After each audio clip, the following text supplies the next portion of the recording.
Good morning. The Jamaica Teaching Council JTC was established in 2008 under the aegis of the then Ministry of Education, now the Ministry of Education, Youth and Information. Today, the JTC is hosting its second staging of the National Forum for Innovations in Teaching FIT over 4 days, ending Sunday, October 18, 2020. As educators in the teaching profession within a technological age, we are cognizant that Vision 2030 educational plan points to an education system that is well-resourced, internationally recognized, values-based system that develops critical thinking, lifelong learners who are productive and successful and effectively contribute to an improved quality of life at the personal, national, and global levels. As such, Jamaica is consistent with the global goal that states that every learner is taught by qualified, motivated, and professionally supported teachers with well-resourced and effectively governed systems. Incheon Declaration of 2015. Ladies and gentlemen, I'll be your host for today. My name is Leon Nash. In this our opening session, under the theme Innovation at its Best, in this our first session, let's start off with our musical interlude, I Saw My Land in the Morning.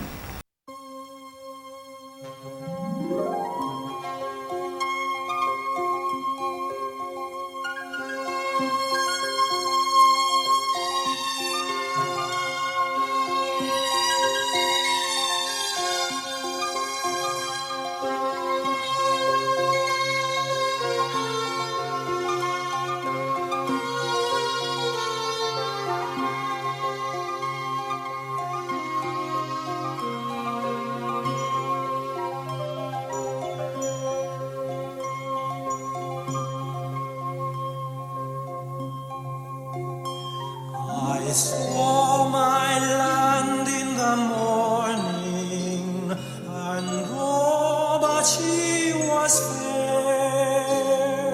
The hills flamed upward scorning, death and failure here.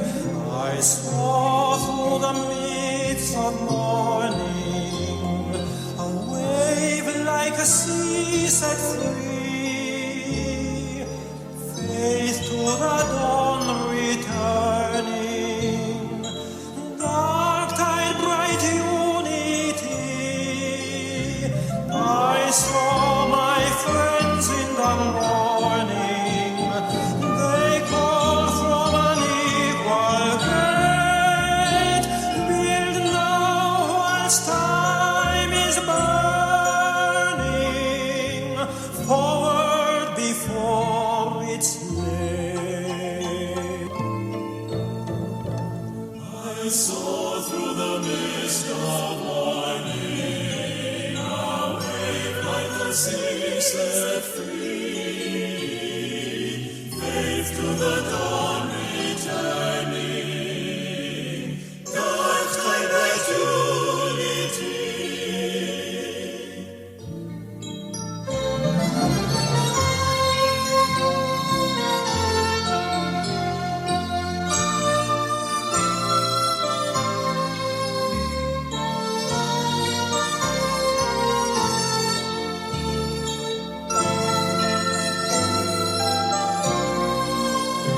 I saw my friends in the morning, they called from an equal gate, build now whilst time is burning, forward before it's late.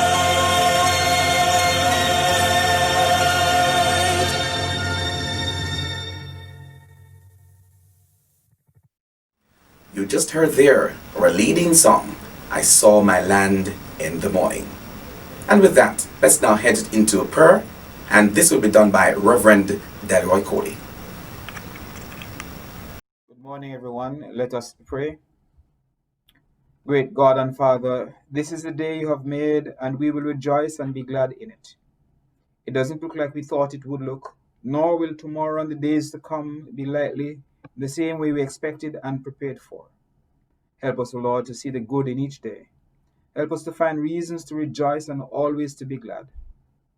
Litter our lives with moments of laughter and lightheartedness. And even in these extremely dark and trying times, birthdays are still to be celebrated each day. The sun keeps coming up. You remain the same. We are created in your image, O God, to do good and great things and to bring glory to your name. And so, Lord, today we give you thanks for this gathering of players in the education sectors. The Honourable Favor Williams, Minister of Education, the Permanent Secretary, and all administrators within the ministry, as they gather to engage in celebrating the gains in innovations in teaching and learning. As they gather, Heavenly Father, in this most difficult time of COVID-19 pandemic, we are reminded that you are God and you are our God. And so because of this, Lord, we know it will all be well. With our faith in you, O Lord, to pilot the world and this country, Jamaica, through this pandemic, all will be well. We thank you, Lord, for guiding us thus far. We thank you, Lord, for teachers, our parents, and students in preparation and responses thus far in engaging the continued education of our children, where there can be no face-to-face engagement. We thank you, Lord, for the technology allowing many students to continue their education online, and even for this session in virtual classrooms and technological resources. We thank you, Lord, for all the players, and especially our teachers and educators and parents adjusting to this new norm. Comfort them, O Lord, as they miss interacting with their students in person. Equip them with the energy and inspiration to come alongside their students in this challenging time of crisis. And so, Lord, we pray for all stakeholders in this education sector, all who lead, all our institutions, universities, schools, and colleges. We pray blessings over the lives of all who are involved, and may they continue, Lord, to lead from strength to strength. And so our prayer, Lord, for today is that this gathering, as they engage over the next 4 days, that we pray for its success, so that the outcomes will help to advance our education system at all levels, for the best results for our country and its citizens, and inspire a great hope in the future for all. And may the hope of Christ reside with and guide them in their efforts. And Father God, because it is through the hope of Christ that we can be assured that somewhere, sometime, and somehow there is light at the end of this dark tunnel we are traversing. We ask you now, Lord, to direct and guide all that will be done over these next few days. We ask this in your Son's name, Jesus Christ, our Lord. Amen. Quite an inspiring prayer there from Reverend Delroy Coley. And now, ladies and gentlemen, let me invite the Chief Executive Officer and brain of this forum, Dr. Winsome Gordon, to do welcome. Honourable Favor Williams, Minister of Education, Youth and Information. Dr. Grace McLean, Acting Permanent Secretary. Dr. Casson Troop, Acting Chief Education Officer. Other officials of the Ministry of Education, Youth and Information. Board Chairman, principals, teachers, parents, students, and other stakeholders. Greetings. It is my pleasure to welcome you to the second day of the second Forum for Innovations in Teaching. The Forum is a national educational event being coordinated by the Jamaica Teaching Council, an agency of the Ministry of Education, Youth and Information. The COVID-19 pandemic accelerated the advancement of education into the digital age. The benefit of computer-assisted learning with well-prepared programs is not new to Jamaica. We experimented with the approach under the leadership of Dr. the Honourable Mavis Gilmore in 1982. The outcomes were positive. Today, in 2020, we are in the digital age and must respond to the changed landscape for the delivery of education. Now, educators have embraced distance education, in particular online and blended learning. We are cognizant that the Vision 2030 educational plan points to an education system that is well-resourced, internationally recognized, values-based, and that develops critical thinking, lifelong learners who are productive and successful and effectively contribute to an improved quality of life at the personal, national, and global levels. Awesome. Jamaica is consistent with the global goal that states that every learner is taught by qualified, motivated, and professionally supported teachers with well-resourced and effectively governed systems. This is the Ancient Declaration 2015. Implications are that the education system should unleash the potential of every child. Failure should not be an option. Indeed, the education system has the potential to transport the child to success. However, the responsibility is national. All stakeholders must accept this potential and consolidate our energies towards the realization. The teacher is the pivot of education, and it is often said that a country can only be as good as its teachers. Nevertheless, parents are critical to children's learning. They are the first to influence children's lives and their aspirations. In this early stage, they can enable their children to internalize the value of education. The wider society must see and support the value of education for sustainability and ultimately for the Jamaica we want. The Ministry of Education, Youth and Information is aware of its role in the enabling of quality education and embarked on education transformation that is now on the threshold of its second phase. That being said, the 4-day forum is designed to share successful innovations in teaching in the public and private educational institutions and simultaneously offer a platform for the panel discussions on key issues in education. It will share knowledge and inspire viewers. Ideas may be sometimes a little bit controversial in order to stimulate new thinking.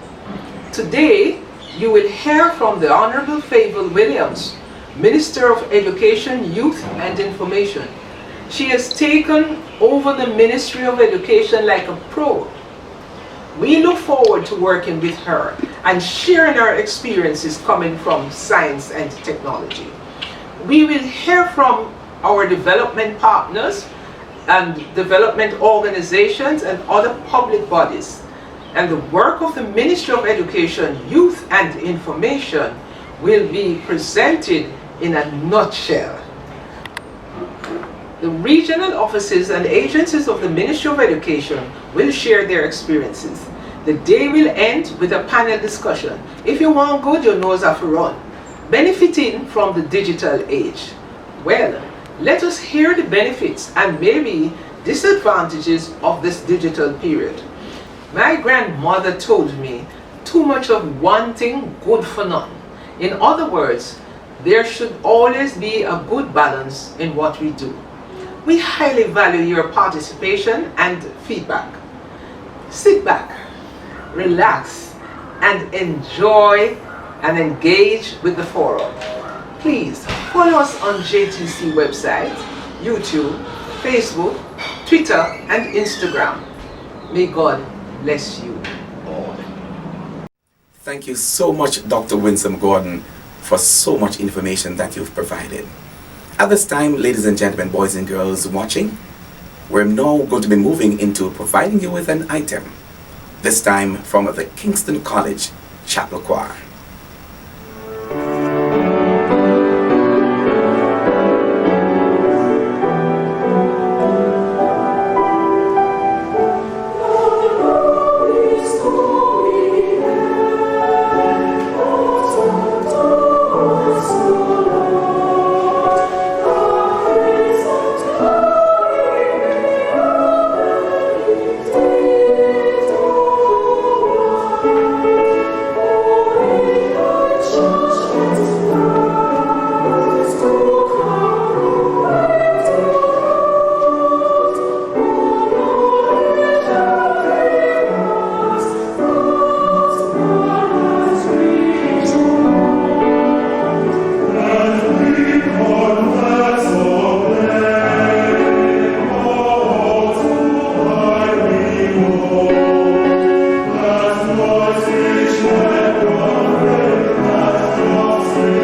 such an inspiration. Always so nice to listen to these students from particular colleges. This time it was the Kingston College Chapel Choir. Thank you so much. Now, ladies and gentlemen, in all these activities that we're having, it's always important to have our Minister of Education, Youth and Information on hand. Let's welcome the Honourable Faithful Williams. Let me acknowledge Mr. Mark Smith, Master of Ceremonies, Reverend Dr. Roy Notice, our own Dr. Grace McLean, Acting Permanent Secretary, Dr. Winsome Gordon, CEO, Jamaica Teaching Council, Dr. Angela Brown Burke, Opposition Spokesperson on Education, Mr. Jasford Gabriel, President of the Jamaica Teachers Association, Mr. Cheslin Douglas, representing the National Secondary Student Council. Ladies and gentlemen, good day. I am delighted to share with you all in this opening ceremony of the Forum on Innovation in Teaching, coordinated by the Jamaica Teaching Council. I must commend Dr. Winsome Gordon and the team at the JTC for organizing this ceremony that, among other things, celebrates the work and inventiveness of our teachers. It has been well said that change is constant, and we have learned the imperative of responding to global changes. This includes amending our curriculum to get to be more aligned to industry needs, as well as using new technology to be more effective in the teaching and learning process. Undoubtedly, the COVID-19 pandemic has not only disrupted most aspects of our lives, but it has forced us to re-examine how we do things and the best ways to be innovative with emerging challenges. In this regard, our teachers have been at the forefront of the changes being implemented in education. And for this, I commend you. We have also heard said that the Chinese character for crisis can also be read as opportunity. Certainly, amidst the crisis of the COVID-19 pandemic, we have seen great creativity in the education sector. In large measure, the use of modern information communication technology is driving the design and modalities of teaching in the current scenario. Yet, we do know that technology is only as good as the persons who are using it.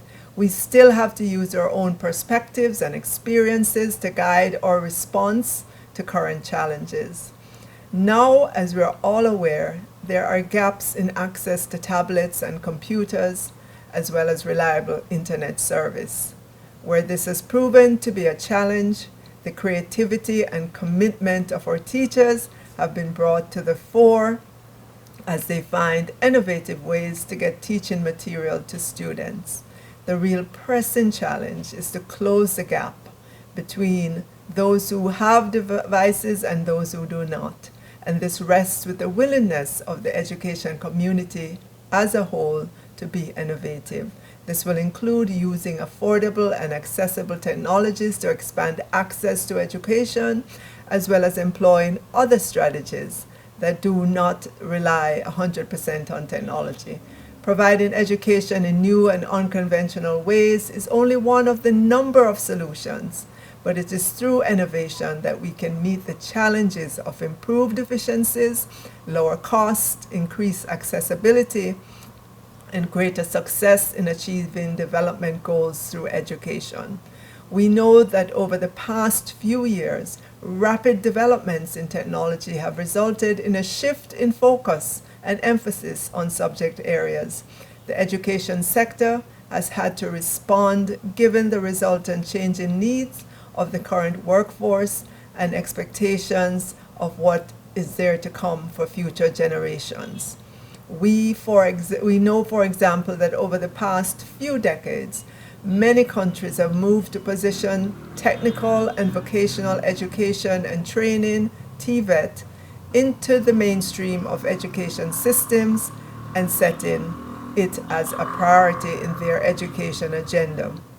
Jamaica is among them as we seek to strengthen our policy and regulatory frameworks for TVET while at the same time taking steps to improve partnerships with respective or prospective private sector employers by placing TVET in the mainstream of education policy with an emphasis on practical application and extensive curriculum reform.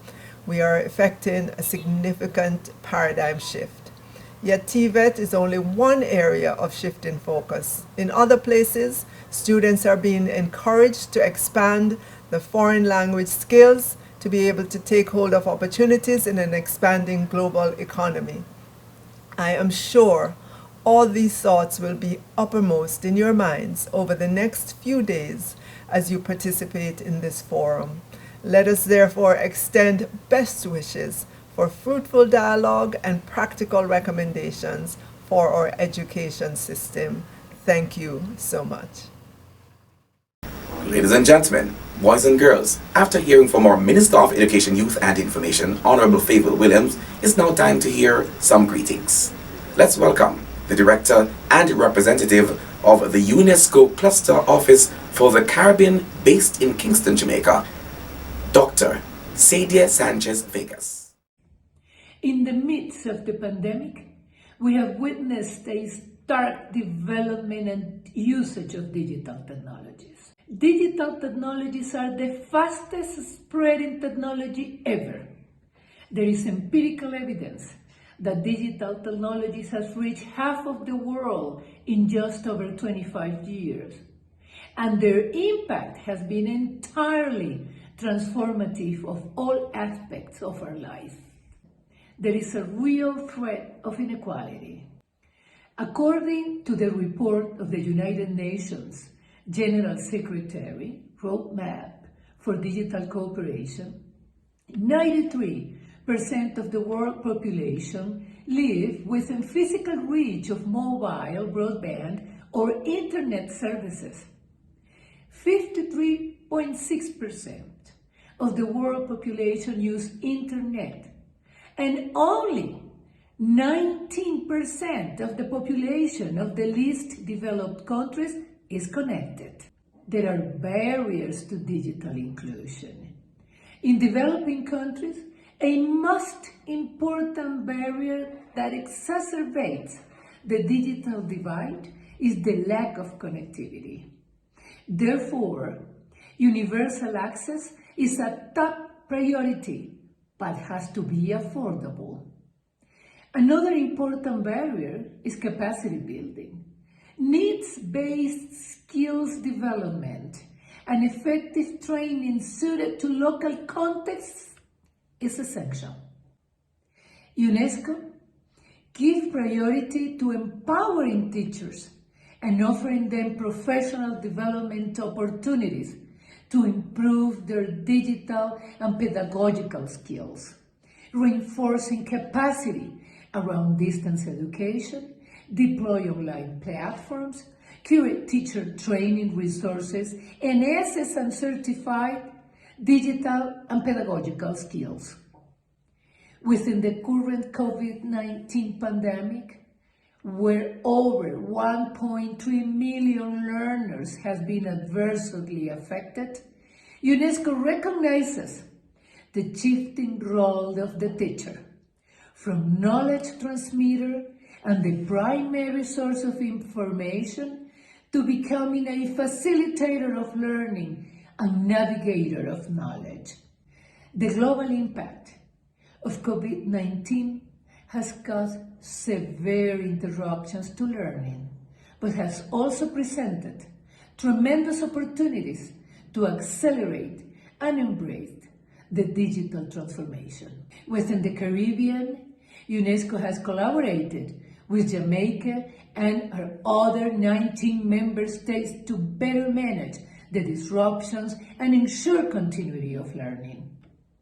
The Jamaica Teaching Council, under the leadership of Dr. Winsome Gordon, has been a steady national partner with UNESCO in building teacher capacity, advancing professionalism, as well as strengthening voice engagement in education. UNESCO is grateful to the Council in co-hosting the 11th International Teachers Task Force Policy Dialogue Forum in 2019 in Montego Bay. In commemoration of World Teachers' Day 2020, UNESCO is committed and ready to continue to support the Jamaica Teaching Council and the Ministry of Education, Youth and Information in advancing quality and inclusivity in the teaching profession. We congratulate you, the Jamaica Teaching Council, and our appreciated teachers in leading the way to embrace and harness the tools and pedagogies of the digital age in transforming inclusive education through transformative digital technologies.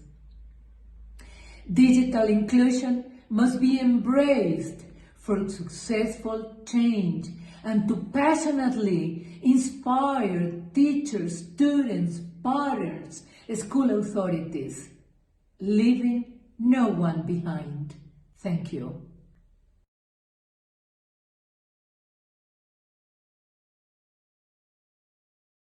Thank you very much, Dr. Sadia Sanchez-Vegas, for bringing greetings. As we continue in our FIT program today, let's welcome CARICOM.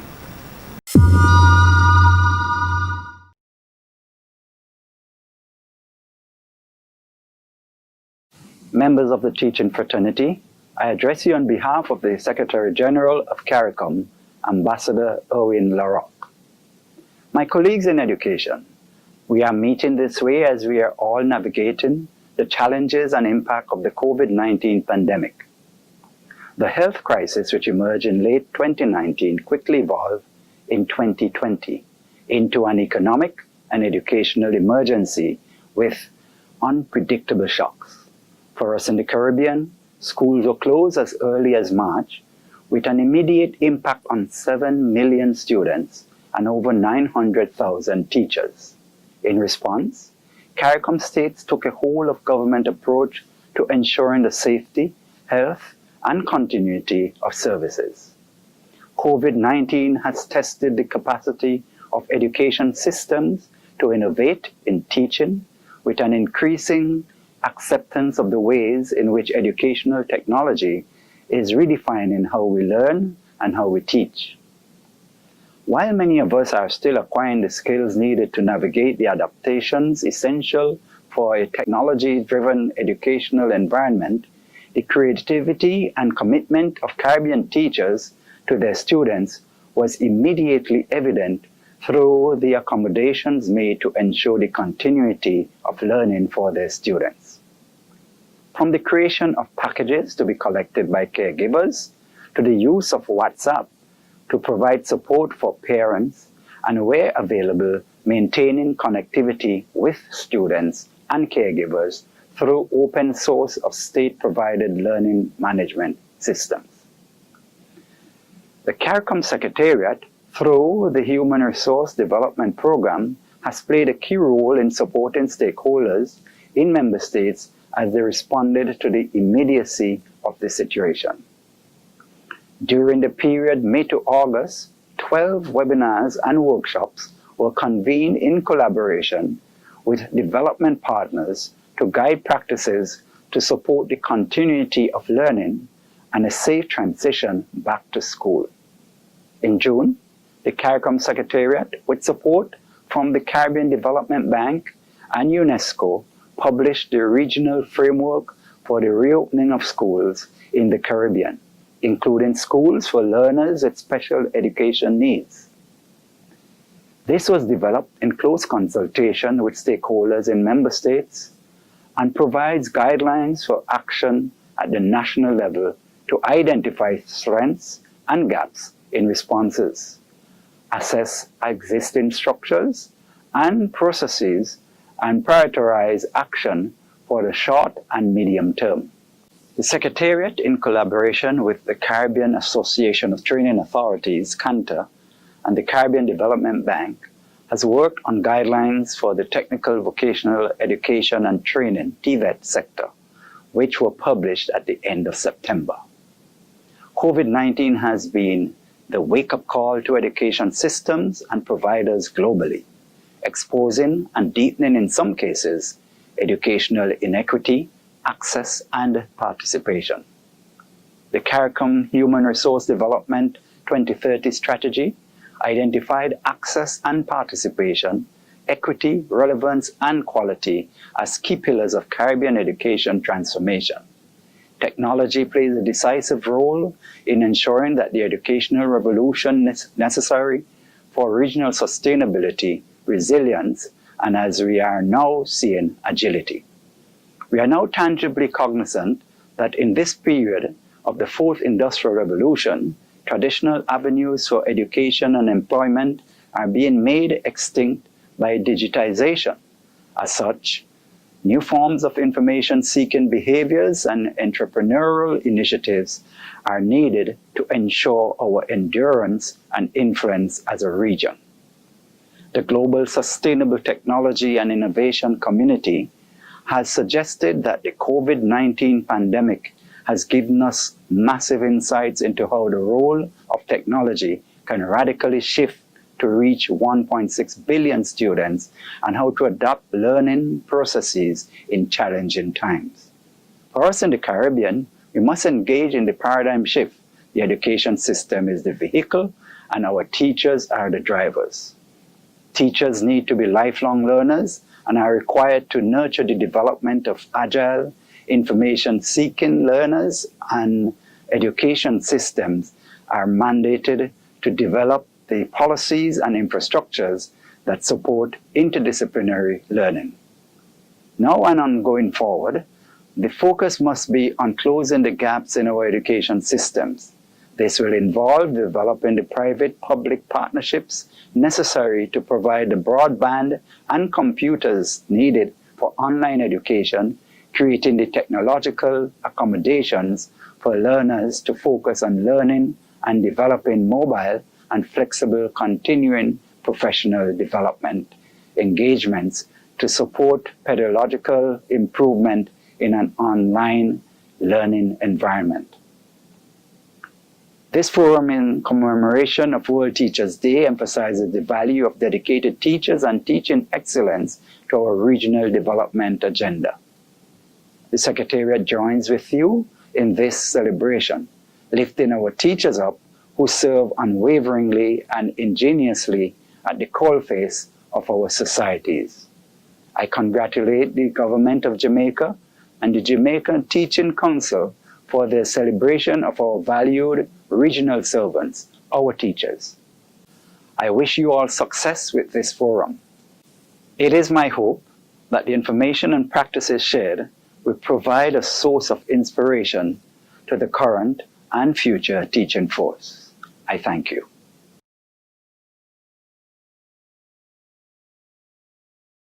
Ladies and gentlemen, boys and girls, we're happy that you're staying with us right here in this forum for innovations in teaching. It's always said that work without play makes Jack a dull boy. If we were just presenting to you today, person speaking without an item of entertainment would not make it very, very entertaining. So at this time, we urge you to pause a little bit and let's participate in this item. Leonie Satchel from Arden High School, an upper 6th student, will be entertaining us. Make her welcome.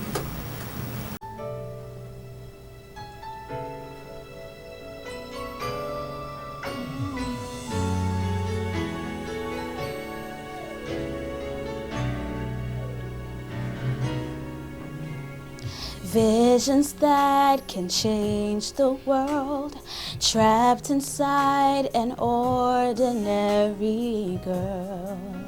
She looks just like me, too afraid to dream out loud. And though it's simple, your idea, it won't make sense to everybody. Don't lose courage now if you're gonna persevere.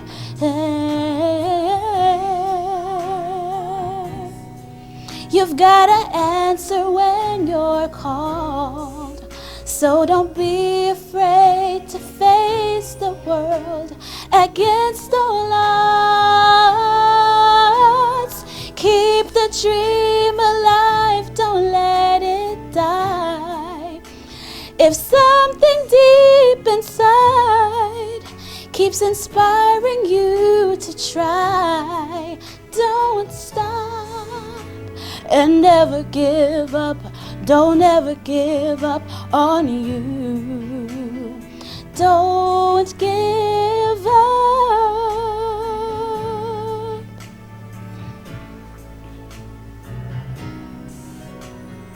Every victory comes in time. Work today to change tomorrow. It gets easier.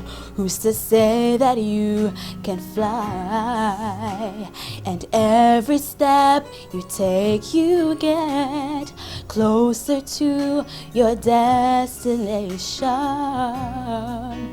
Don't lose courage now. Don't you know you're almost there? Oh, you've gotta answer when you're called.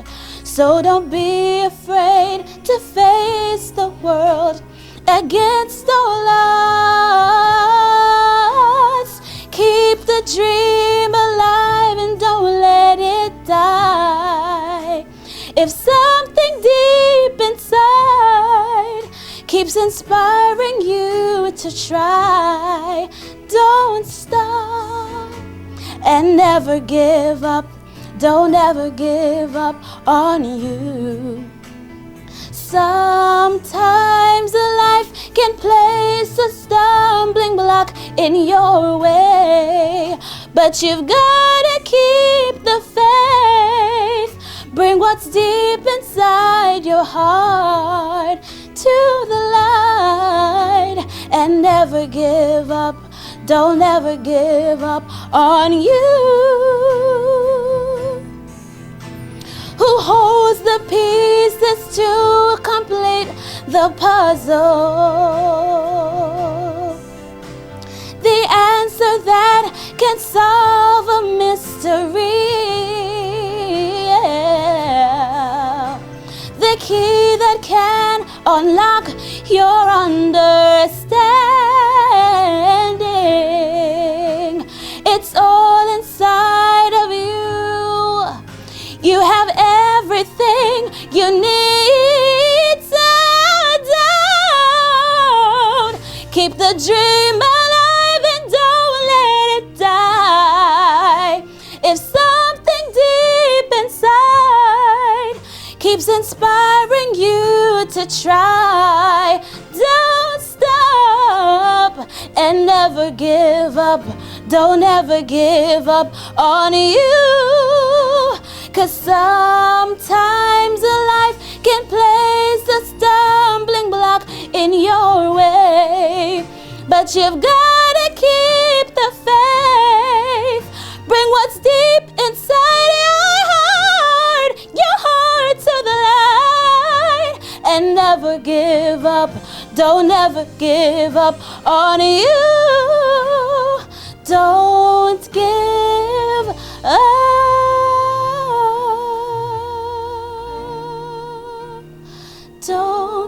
Don't give up.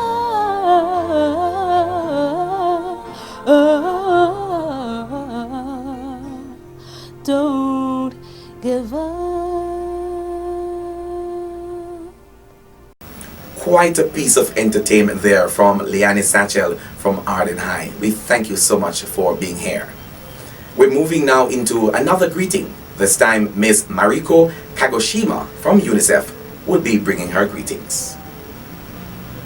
Hello, my name is Mariko Kagoshima, UNICEF Country Representative for Jamaica. Thank you for the opportunity to share with you today, and many congratulations to the dynamic Jamaica Teaching Council team on the 2020 staging of this important forum for innovations in teaching using this online format, which has become the new normal. We know that COVID-19 has disrupted learning, affecting some 1.7 billion children around the world and some 600,000 children in Jamaica. Everywhere, our poorest and most marginalized children, for whom school represents more than a chance to learn, find their access to social protection and school feeding services also in jeopardy.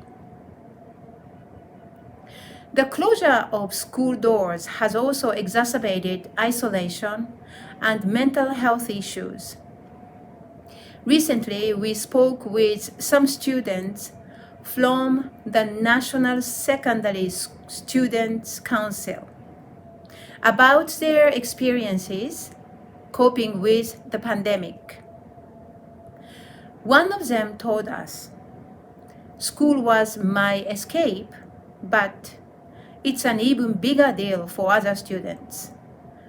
Within their home lives, they are experiencing abuse, they are experiencing frustration from their parents and from the persons around them. It's definitely not easy for most of these students who have spoken with me. Going to school for them was so important, and it was taken from them.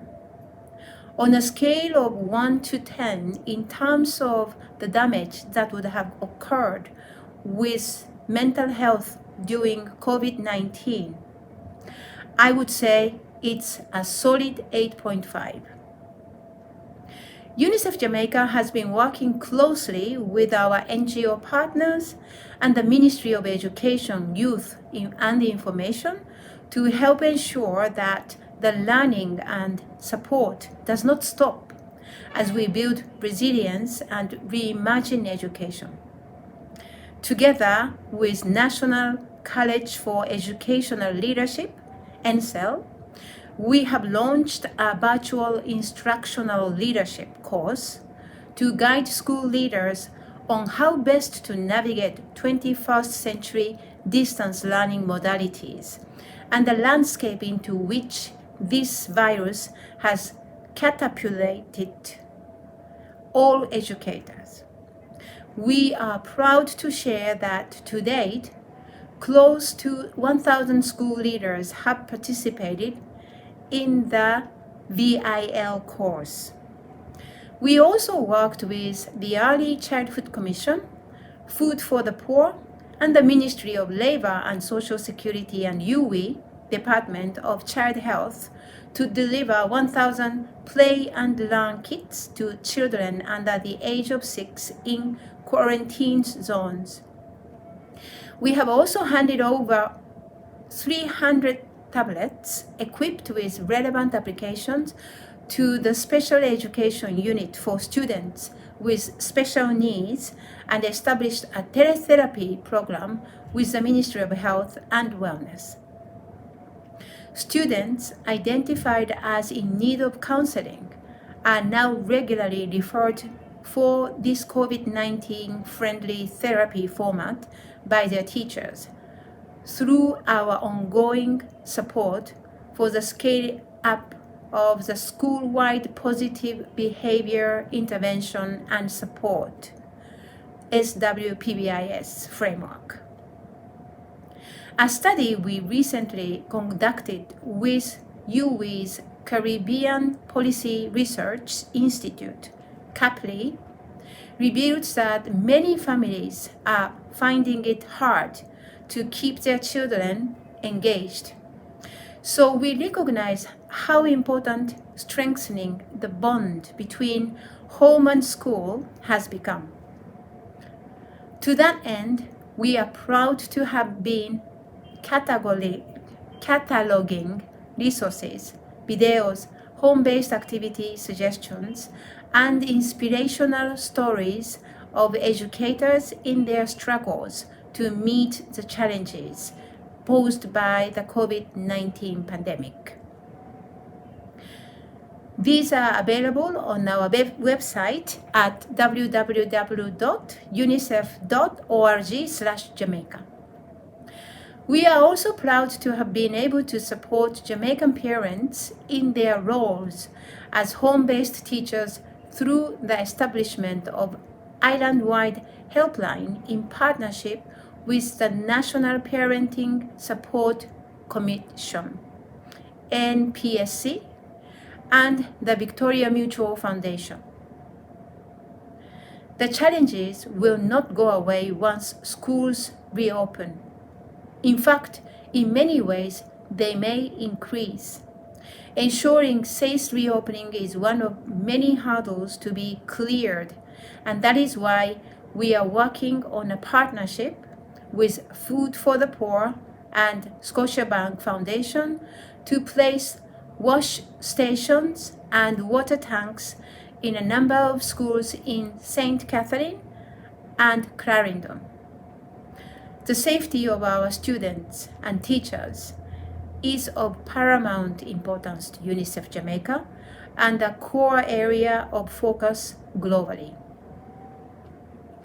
This pandemic has caused all of us working with children and in education to stop and think differently. Einstein said that out of every crisis comes opportunities, and we now have a chance to work together to reimagine our learning landscape to reduce inequity and increase quality and emerge with improved, inclusive, and resilient schools. To Jamaica's teachers, we say thank you for your dedication and commitment. We acknowledge that many of you have delivered above and beyond in ways you possibly had never imagined. You are among the country's heroes of the pandemic. We applaud you. We also applaud the innovative and aspirational work the Jamaica Teaching Council has been doing to support ongoing distance learning efforts. We look forward to continuing our work with you and all of our partners to build back an education system that is centered around the rights of all children and one that is even better than before. If you would like to learn more about UNICEF and our work in Jamaica, please follow us on all social media platforms. My very best wishes to you all for a successful meeting and great forum. Thank you very much, Ms. Kagoshima from UNICEF, with your greetings. At this point, let's welcome Ms. Rebecca Vera, Organization of American States, OAS, Coordinator, Inter-American Teacher Education Network. Good day, educators of Jamaica. I'm pleased to greet you from Washington, D.C. My name is Rebecca Vera, and I'm the coordinator of the Inter-American Teacher Education Network, or ITEN for short, which is an initiative of the Organization of American States. We work daily across the region with teachers and teacher educators to help people and institutions learn from each other. We believe that relationships and networking are key to being an educator. Whether you're a professional educator, a parent, or a guardian who is sharing educational responsibilities right now, or perhaps a supporter of the education system in some way. And for that reason, I am so pleased that all of you are here today to connect with one another. Like many of you, my core identity is that of teacher. I know firsthand the dignity of educators' work and the creativity and innovation that's required to help students build relationships among each other and with the content that you're trying to teach them. While I'm no longer in the classroom, I empathize with the challenges that many of you are experiencing in these truly unprecedented times. However, I also realize that challenge brings change, opportunity, and inspiration. It ultimately leads to the kind of innovations that this very forum aims to foster. In my role as ITEN's coordinator, I have been pleased to witness the work of Jamaica's teachers and teacher educators as they respond innovatively to today's educational challenges. Through our project teams, we've been involved with 4 different institutions in Jamaica, including the Jamaica Ministry of Education, Youth and Information, the University of Technology, as well as both Shortwood and Sam Sharp Teachers Colleges. Together, they're all collaborating internationally to develop innovative solutions to integrating science and the arts through music, poetry, and literacy, to develop low-cost interactive teaching products and practices for STEM and STEAM education, and to do things like create podcasts and databases of funding opportunities for teachers. We've also seen the diversity of practices to promote blended learning that exist, which Jamaican teachers showcased via I-10 webinars in late August and early September. Working exclusively in the digital space, multiple I-10 teacher fellows from Jamaica have also collaborated with the University of the West Indies to create a virtual community of practice for over 100 prospective and early childhood teachers who want to incorporate STREAM into their practice. Many of you embrace blended learning as your new normal for the foreseeable future. And as you do so, I'd like to share just 2 points that I've learned from educators across the region since entering into quarantine back in March. The first point is that we cannot expect blended and distance learning to use the same pedagogies as what we would use in our classroom face-to-face. The definition of good teaching is changing, and you have the opportunity right now to redefine it. In some ways, these new ways of teaching demand more from teachers, but it also relies more on the funds of knowledge that parents and other family and community members bring to the table. I also want to remind us that this opportunity invites us to not reinvent the wheel by exclusively creating our own video recordings of demonstrations, presentations, but also to make use of the high-quality professional resources that others have already prepared. Perhaps for the first time, we can freely acknowledge that our work is that of sense makers.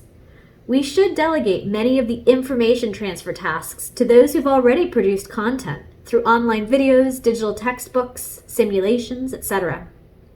We can embrace these changes by sharing our responsibilities as educators with others. And in doing so, we might be able to break down what many of us have frequently experienced as isolation in our classrooms and within our disciplines. And the second point I'd like to make is that blended learning and digital learning should not be restricted to online learning only.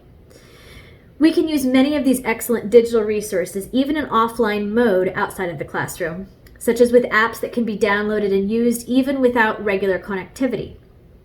However, many of you are probably aware of the instructional inequities and lack of technology access that students might have. Let's not forget the tools and resources that our students have at home, such as the kitchen to do tasty science, the newspaper to explore current events, and the dinner table to engage in rich discussions with siblings and parents. Digital technology can be used for things like taking photographs, recording videos, and sharing those things later in an offline setting as well. Regardless of what I've learned, though, over the past 6 months or so, collectively, you all have a wealth of experience and expertise to share with each other as you work to overcome these new challenges through your innovative solutions. I and the OAS, we wish you all the best of luck in your educational endeavors. We thank you very much, Ms. Vera, with your greetings. At this point, ladies and gentlemen, let's welcome from the Jesse Ripple School, Jodian Evans. My name is Jodian Evans from the Jesse Ripple Primary School, and I have been privileged enough to be able to share with you my experience being trained by the Jamaica Teaching Council. Now, just like many of you, I myself found myself very scared and nervous with this school going virtual and just being able to capture or captivate my students' attention, being able to reach all my students in an effective manner, as well as other concerns that we might have. But the Jamaica Teaching Council would have seen this need and would have recognized that we would have, as teachers, needed this extra motivation and extra training sessions to make ourselves more competent on the virtual platforms. And by that, I would have found myself in a number of trainings, being avidly engaged and being introduced to so many new platforms and learning management systems that I would not have known on my own. And for that, I am very appreciative. Now, after the numerous training sessions and the exceptional trainers that they would have utilized, I have found myself to be more competent. I have found myself to be more comfortable to now be able to sit in front of my students on a virtual platform and feel as though that I can be able to bring to them a sense of education, but now in a technological way that they might be able to grasp. I am truly appreciative to the Jamaica Teaching Council for allowing me to now find myself as an educator in the 21st century and to now be able to utilize this newfound information to bring joy and information to my students. I thank you. Ladies and gentlemen, boys and girls, you're watching the Forum for Innovations in Teaching put on by the Jamaica Teaching Council. It's a virtual presentation. We welcome you once again to this session. This is now session 2. Who beats the drum? Let's now hear from Donald Mamby with his presentation, Heartbeat.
Ladies and gentlemen, we're into session 2 as you are aware.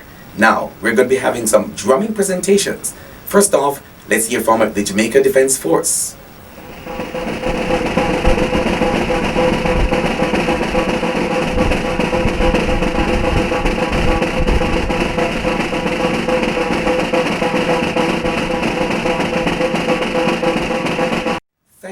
members of the Jamaica Defence Force, for your drumming presentation. We're moving along in this forum for innovations in teaching, and we have now video presentations. First off, from Jampro. Hello. Thank you for inviting Jampro to this forum for innovations in teaching, being held under the theme Inspiration and Aspirations for the Digital Age. This event is timely, as in the current era of the fourth industrial revolution, the Jamaican labor force must be prepared for the increasing automation and digitization of the workplace. Education must be innovative so that we can grow. Jampro is committed to the vision of Jamaican workers who are prepared to meet the challenges and demands of the global labor market. That's why we have signed on as a partner to the groundbreaking Global Services Sector project. This 5-year initiative, supported by a $15 million US loan from the Inter-American Development Bank, aims to eliminate the skills gap in the global digital services sector. This will prepare Jamaicans for technology-oriented jobs coming in the future of work, and will also strengthen Jamaica's capacity to attract new outsourcing investments. From a promotional perspective, Jampro will reposition Jamaica to showcase a globally competitive workforce that's attractive to international investors. Together with government, industry stakeholders, Global Services Association of Jamaica, Ministry of Education, Youth and Information, and Heart Trust NSTA, Jampro is aiming for the increased exports of digital services, a rise in non-traditional jobs, and greater foreign investment.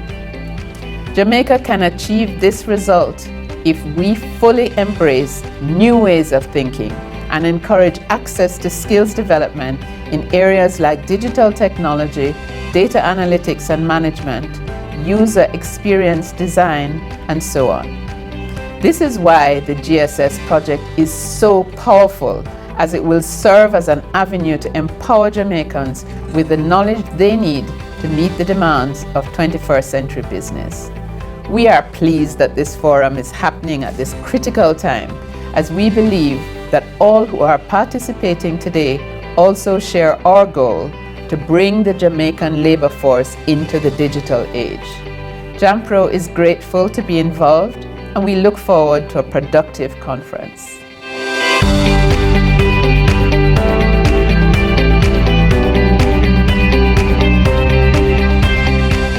Thank you, members of Jampro, for your video presentation. Now, another presentation will be coming to us from the Ministry of Tourism, the Tourism Enhancement Fund. My name is Carol Rose Brown, and I'm the director of the Jamaica Center of Tourism Innovation, which is a division of the Tourism Enhancement Fund, which is part of the Ministry of Tourism. The JCTI is a strategy the Ministry of Tourism is using to expand the number of persons in the tourism sector who have certification, internationally benchmarked certification. Our primary partners are the Jamaica Hotel and Tourist Association, HART NTA, which is the parent of NCTVET, the regional certification body, as well as the Jamaica Committee on Tertiary Education, which is the Association of Local Colleges and Universities. Our international partners include the American Hotel and Lodging Educational Institute and the American Culinary Federation. At present, we are doing an array of programs in hospitality, tourism, and culinary arts certification. So that would include hospitality supervision, spa management, bartender certification, an array of culinary certifications, certified culinarians, sous chefs, certified executive chef, and of course, we're embarking on a new kind of certification in Spanish language training using some new techniques that are coming out of the Institute of Cervantes. My hope is that more and more people will understand the importance of certification. Certification is not new, it's with us everywhere. For example, if you go to school and you have a bachelor's degree in nursing, you're not a nurse. You have to go through the nursing council and get certified through the nursing council when you become a registered nurse. Same thing for accountants, lawyers, doctors. And we want the people to understand and accept more and more that certification in tourism is very important, because tourism is very important to the success of our country's economic development. And so having quality people benchmarked at international standards is very important for the progress and improvement of our sector.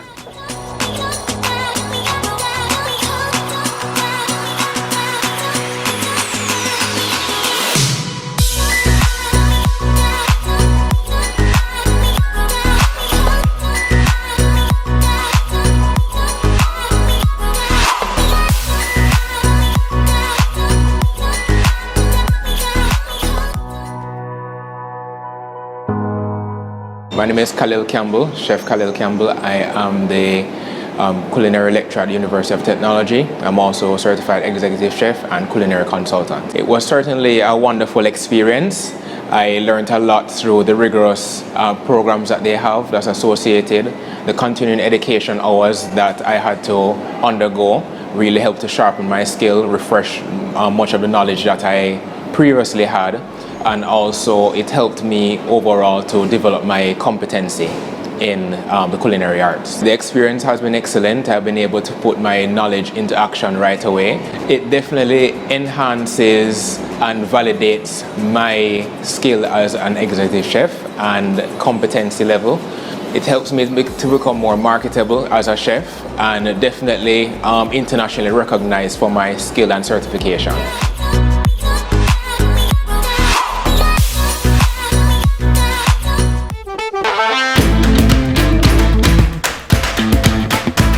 Hello, my name is Paula Lilly and I'm the Director of Guest Services at Half Moon. Good day, I'm Patrick Farron. I recently completed 2 courses in the JCTI training program. Good morning, Alexander here from the R Hotel. Hello everyone, my name is Marie Kadara Cunningham and I am the Senior Group Sales Manager at Half Moon in Montego Bay, Jamaica. Hi, my name is Jody Jeremiah and I am a supervisor at the Gulf Hotel in Mandeville. I would like to take this opportunity to thank Mrs. Folks Abrahams and the Jamaica Center of Tourism Innovation in collaboration with the Ministry of Tourism for spearheading a first-class operation and for designing a very well-laid course. I just wanted to tell you all what an amazing course we were on with the tourism and law. To be honest, I have not read the Constitution in many years and it was truly enlightening. I found the Certified Hospitality Supervisory course to be very interactive and informative. Being trained as now certified as a restaurant server, I now know more of what they're expected to do during their time here, so now I can better be able to plan and assess the safety of the environment in which they are working. I really enjoyed it. I want to say big up to the professors. I believe that training is critical for the development and success of the tourism industry.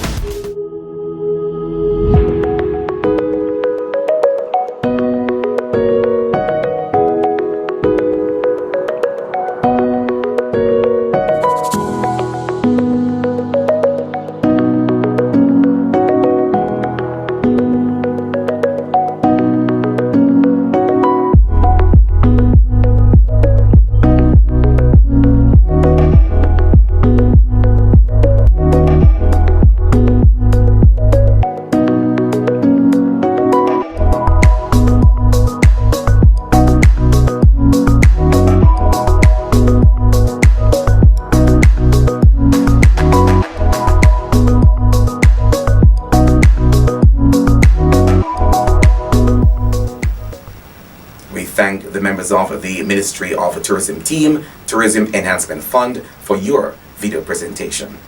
And our final presentation in this category will be coming from the Ministry of Science, Energy and Technology.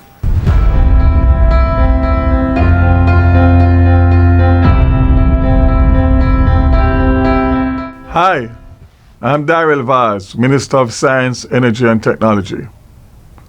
It is an honor for me to be a part of this initiative to support our teachers and students as we imagine and achieve a new Jamaica. What a challenging time it is for our educators, parents, and students. Yet right across Jamaica, we have seen great examples of resilience, commitment, and dedication from you, our nation's teachers. Your ingenuity, creativity, and innovation embody the true Jamaican spirit as you embrace the change that has been forced upon us by the COVID-19 pandemic. In this time of the new normal, defined by technologically assisted teaching, we at the Ministry of Science, Energy and Technology are here to support you. That is why we have distributed 26,600 tablets through e-learning under the Tablets for Teachers program. We applaud the efforts of our educators. That is why we have established more than 300 campsites through the Universal Service Fund across the island, including rural and remote areas, to keep our children connected so that they continue to learn and grow. No child is to be left behind. There will be more public Wi-Fi hotspots in major town centers. Jamaicans, including our children, must be able to connect on the go. COVID-19 has hit us hard, but we are Jamaicans. We do not give up and we do not give in. We're in a race against time. To do what? Bridge the digital divide. Make access to the internet a right, a public good, available to everyone, affordable to all, accessible 24/7. We at the Ministry of Science, Energy and Technology will be your partner as we reimagine education and imagine and achieve a new Jamaica.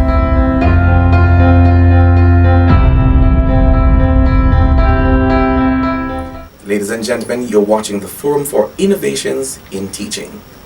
This is a virtual presentation. We now invite individuals who have benefited from the system to give their testimony. In this Cadet's testimony, we hear from Lance Corporal Roandre English and Corporal Rowe. They're from the Woolmer's Cadet Unit. My name is Roandre English, formerly known as Corporal English R, and I'm the acting company quartermaster sergeant for the Woolmer's Cadet Unit.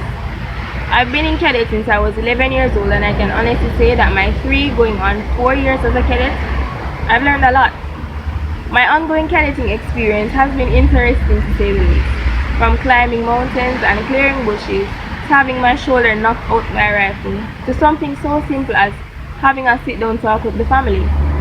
I'm being generous when I say that my most enjoyable memories are of times that I've spent with the Woolmer's Cadet Unit. My cadetting experience hasn't always been easy, as I am asthmatic and I have scoliosis, but my cadets, as well as officers, have been and still are very motivating. One officer in particular is Major Michelle Chinsey. She has both directly and indirectly taught me so many things. From the way she speaks and executes her word of command to the way she wears the force's uniform, she's truly inspiring. Mom also taught me a life skill, and thanks to her, today I am a certified first aider. Cadetting has taught me how to dress better, lead better, and in some way, prepared me for the worst so that I am ready for anything. Good day, I am Corporal Rowe Y, Acting Drill Sergeant of the Woolmer's Cadet Unit. Cadet for me has been a fun and impactful experience over the years. It has gifted me with priceless encounters that have helped to shape the person I am today. The Cadet Corps has helped to develop various skills, namely leadership, man management, critical thinking, as well as public speaking upon others. It has also assisted in creating a foundation for my ambition in becoming a commercial pilot or an aeronautical engineer through special camps such as aviation camp. Part of my development started with my first interactions with Ma'am Chinsey, an art teacher at my school, as well as second in command of my battalion. Mom served as a role model for what I plan to be in the future, both through first-hand interactions as well as second-hand from fellow cadets, and I am proud to say that her caring but firm hand has guided me to be the NCO that I've always wished to be. Ladies and gentlemen, you're watching the Forum for Innovations in Teaching. This is our virtual presentation. And after that testimony, there will always be another testimony. So let's welcome Joseph McFarlane Brown from Calabar High, an awardee of the LASCO JTC Excellent Teacher Program. She's going to tell us how the system has been helping her. I am Josette McFarlane Brown. What an exciting, albeit challenging at times, the last few months have been. My first interaction with the Jamaica Teaching Council online training program was as a participant. As I sat in the training, I realized that I possess the skills that were necessary to become a part of this dedicated team of online trainers. And as a result, I volunteered. As we joined forces in preparing our colleagues on how to effectively navigate the online space, we learned a lot from each other. Personally, I have grown so much on this journey. This led us to become certified as master trainers for online platform. And what a great experience it has been. The next step was to be recognized in a national ceremony for World Teachers Day 2020, which was aptly titled Our Teachers, Our Heroes, Leading in Crisis, Reimagining the Future. I have learned a new appreciation for the word team. Together, everyone achieves more. We will continue to grow. We will continue to do more. And we will continue to be there for our fellow educators. Ladies and gentlemen, in everything that we do, there has to be some level of entertainment. Let's now welcome Mr. Hilkai Jones with his song. When you've done all you can, and it seems like it's never enough, and what do you say when your friends turn away and you're all alone, all alone? Tell me, what do you give when you give in your all and it seems like you can't make it through? Well, you just stand when there's nothing left to do. You just stand, watch the Lord see you through. After you've done all you can, you just stand. How do you handle, say, handle the guilt from your past? And how do you deal with the pain? And tell me, how can you keep on smiling while your heart has been broken and so filled with pain? Tell me, what do you give when you give in your all and it seems like you can't make it through? Well, you just stand when there's nothing left to do. You just stand, watch the Lord see you through. After you've done all you can, you just stand and be sure. Be not entangled in bondage again. You just stand and be sure, 'cause God has a purpose. Hey, yes, God has a plan.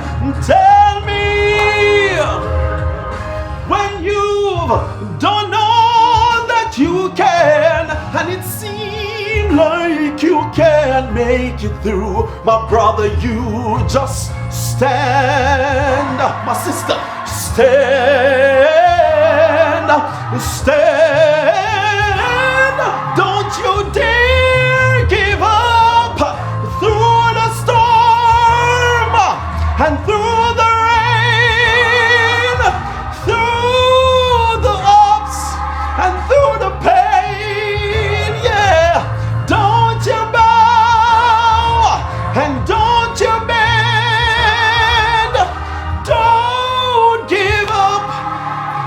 Don't give in. Yeah, just hold on and just be strong, 'cause God will stand in, and it won't be long, it won't be long after you've done all you can. My God, after you've done all you can, after you've gone through the storm, my God, after you've gone through the rain, oh my, after you've gone through the storm, after you've gone through the rain, you pray, cry, pray, cry, pray, cry, pray, and cry, oh my, after you've done all you can, you just stand.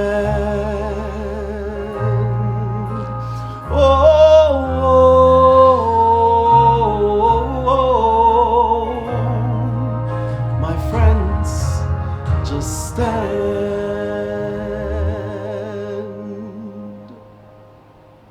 Ladies and gentlemen, boys and girls, you're into the Forum for Innovations in Teaching put on by the Jamaica Teaching Council. We're now into session 3. At this point, let's welcome Future Generation in Action, Gamify Education, with their presentation.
so much, Gamify Education Group, and I'm sure, ladies and gentlemen, boys and girls watching, they deserve a round of applause. Let's hear it for them one more time.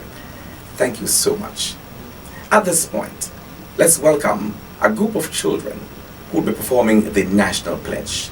We urge you to give it the respect it deserves.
Boys and girls, the mantra of the ministry has always been and still is, every child can learn and every child must learn. We want to say thanks so much to all of our children for performing the National Pledge. Very important for us to participate in this way and in this forum for innovations in teaching. And talking about children, children are synonymous with education. Let's now welcome our Chief Education Officer Acting, Dr. Cassan Troop.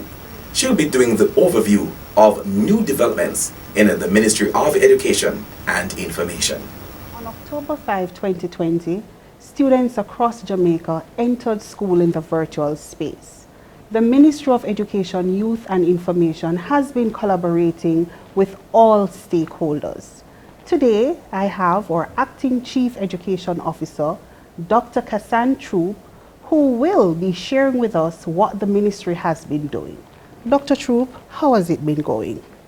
It has been a real learning curve for the Ministry of Education, I must be honest. But what has been most impressive is the willingness of our stakeholders to partner with us so we can deliver a well-oiled machine reflecting a 21st century education system. I mean, it might not look like that, but our system has adjusted, we have pivoted, we have capitalized on the seeds of opportunity, and today we have been operating with 3 approaches. 1, we have made sure that there's online opportunity of learning for our students, and that is consistent with what we see across the world. So Jamaica is not behind. We have also utilized the audiovisual approaches, where we are looking at televised and radio education for our children. And of course, we know that not everyone will be able to connect to the television or our cable stations. So we have printed materials, which what we refer to as our learning kits. So those students who are not able to get online because they may lack the devices, or perhaps there are no infrastructure as it relates to the internet provisions in their area, they would not have been available to them. So those students we could not leave behind. So we have the learning kits available to them. Now for that to work, all stakeholders must be on board. What is most critical now is that our principals have been working with us, our teachers have been working with us. Once we launched our training program for our principals, they did not hesitate. So we had our virtual learning instructional course for our principals, and they began to learn to lead from a distance so they could prepare school in the remote environment. And our teachers, you and I know that the system cannot go higher than the quality of its teachers. They did not hesitate. We saw teachers just registering for training to build their capacity to get ready to deliver the education program because they care. And they also wanted to be retooled because they understood the value of what this means to the education system. So we are proud of that. And we saw our agencies pulling together and getting themselves ready for that. And of course, our parents, they are also struggling, but they are willing. They are working with us. They are making sure that the students are registered online. I can tell you, they call us, they report the challenges, and we have to respond. We need them now, especially for those students who are not able to connect. Our parents have to help us with the drop-off and the picking up of the learning kits, and they have been availing themselves. We have seen parents calling to say, I really want to try, but I may lack a little table, a little space in my home, you know, to set a little corner aside to create a routine for my child. Can you help me? And we have been doing so. Our education officers are in the field. They are talking to the stakeholders. We have had a series of consultations. At no time at all can the Ministry of Education assume that we know it all, especially from a central point of view. We have to talk with the people, and that is something that we have done this time. We have made sure that we have communicated. We have gotten the feedback from our stakeholders, what doesn't work, what works. We are also familiar with the fact that things are different on the ground for some schools. So we are not able to give one set of guidelines. We give general guidelines, and then we allow our education officers and our principals to work through those guidelines and to adjust them according to their context. I must talk specifically about what we did in the first week of school, and more so extended into the second week because of how the school system is operating. We had to, have some students in and in small groups. But what we ask the system to do is to make sure that we address the psychosocial issues. Now, with the pandemic, a number of our students suffered from the lack of interaction with their peers and their teachers. We got videos of students saying, I want to see my teacher, I want to touch my teacher. We also learned of stories where our own families, our teachers would have lost loved ones. Our students would have lost loved ones, most of their parents, because of the pandemic and of course, because of the COVID-19 virus. We have had students who have had to relocate because, again, disruption in their families. And so as a ministry, we saw it fit to make sure that the psychosocial and mental health and well-being of our students would have been paramount at the start of the school year. So we asked our guidance counselors, our social workers, our health and family life educators to work collaboratively with, of course, with our external partners to provide psychosocial sessions that looked at coping with the COVID, dealing with grief, dealing with changes.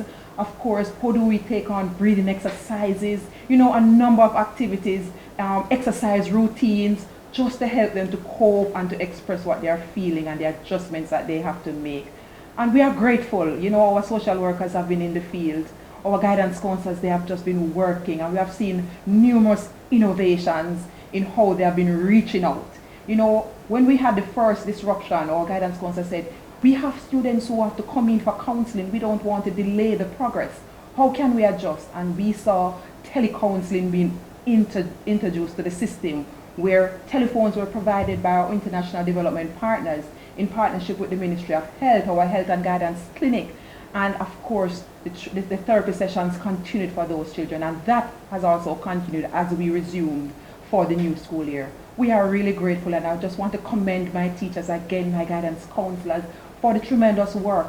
And I must say that this cannot stop. This is ongoing. And I just want you to just listen to a few of our stakeholders to hear how they have been adjusting and improving as we roll out the education plan. The Ministry of Education, Youth and Information continues to manage the Jamaican education landscape as the nation battles the COVID-19 pandemic.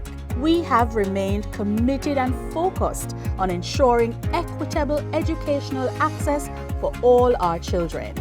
An important part of our planning and implementation processes has been consulting with our educational partners.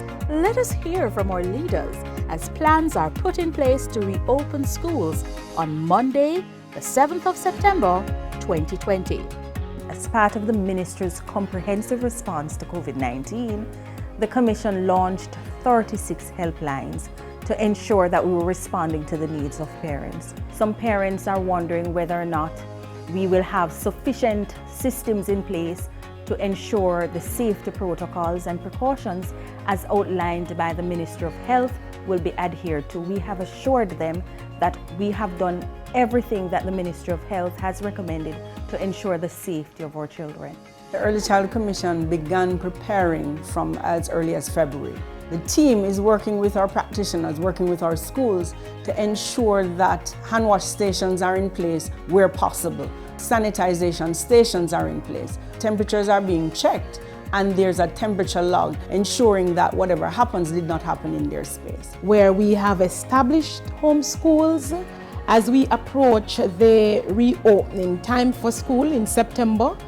All our assistant registrars, along with our inspectors, will be visiting these schools in collaboration with our health and wellness team, just to make sure that all the fixtures are in place to protect our children and also our school administrators and teachers from this COVID-19. There are schools and PTAs and alumni associations that came together along with other stakeholders, including the churches, that sought to assist our students by getting paperwork printed and delivered to them, and many were opting to use social media as a means of transmission of information of schoolwork through WhatsApp and other platforms like Google Classrooms, etc.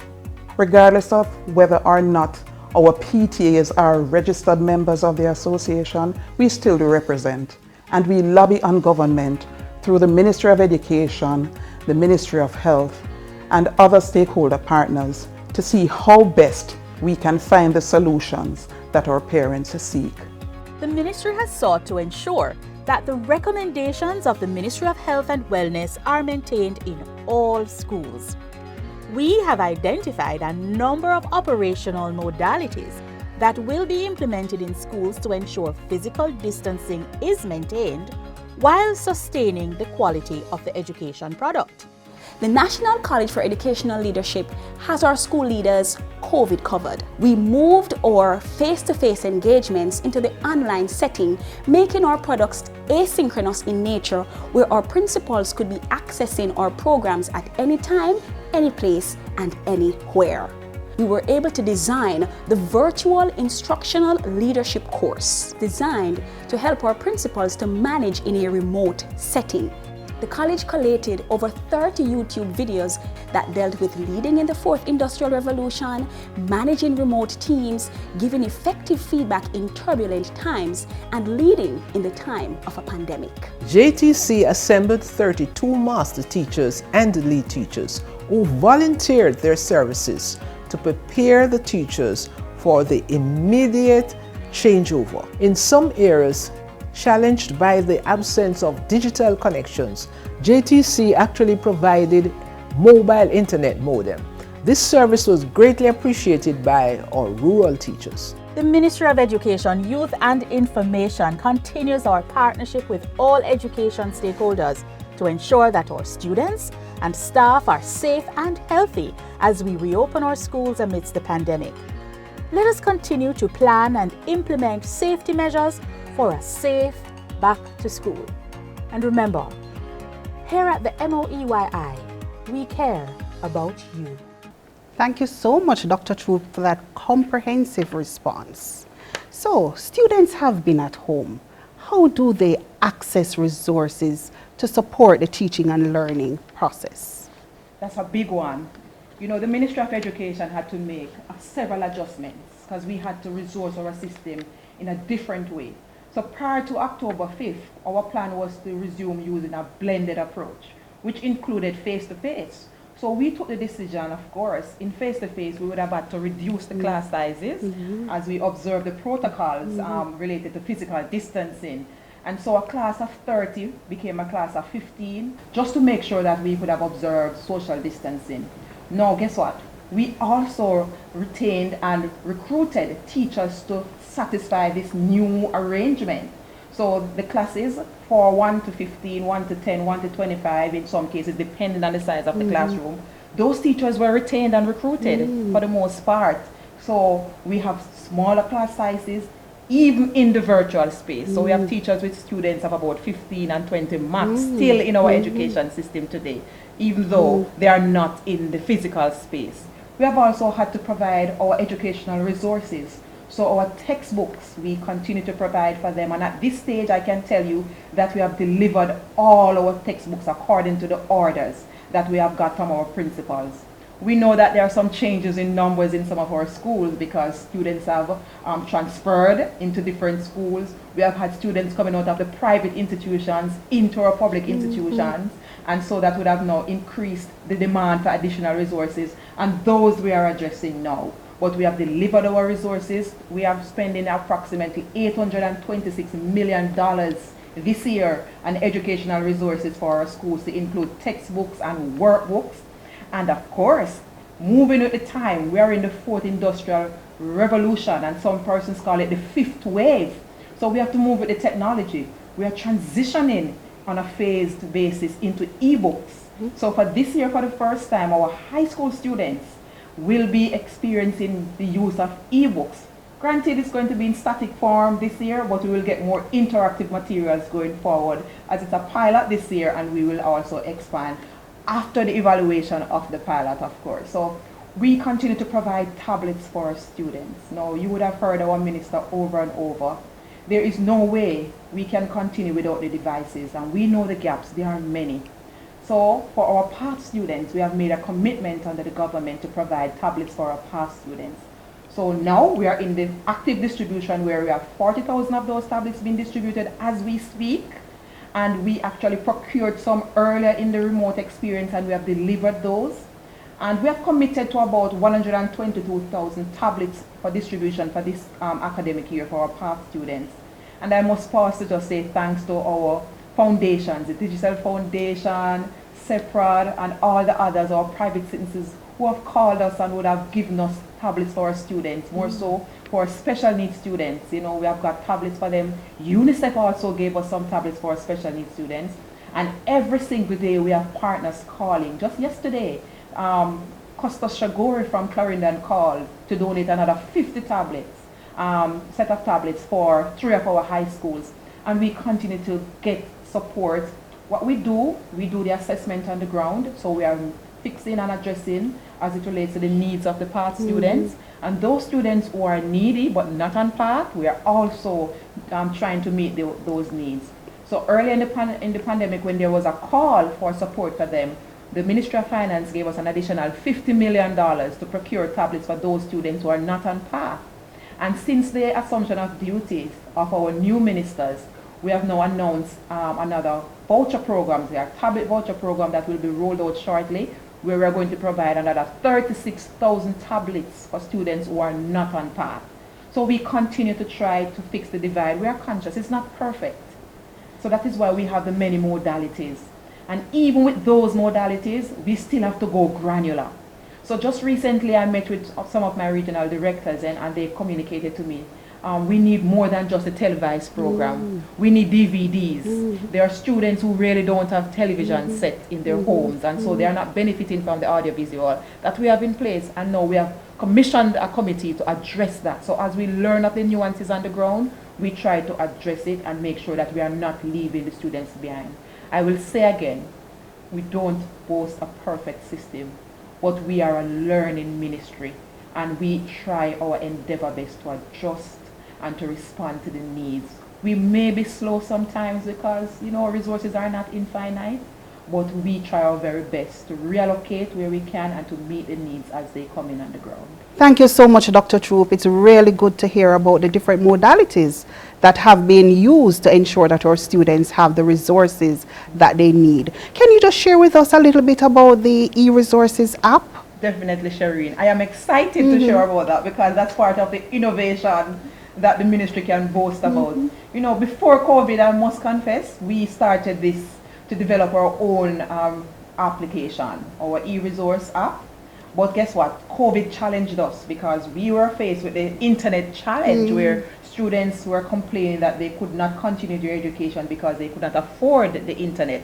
So we shifted gears when we talk with our developers to say, try and see if we can make sure that this app is just not something that is going to be limited to the internet. How can we have the children work on this without the internet? And so our developers moved into another level of innovation, and we're talking about that because this is what education is. This is what this forum is all about, innovation in teaching. And so the Ministry of Education used the same kind of drive to make sure that we were able to deliver what we call the MOEY e-resource app that is now in the Google Play Store.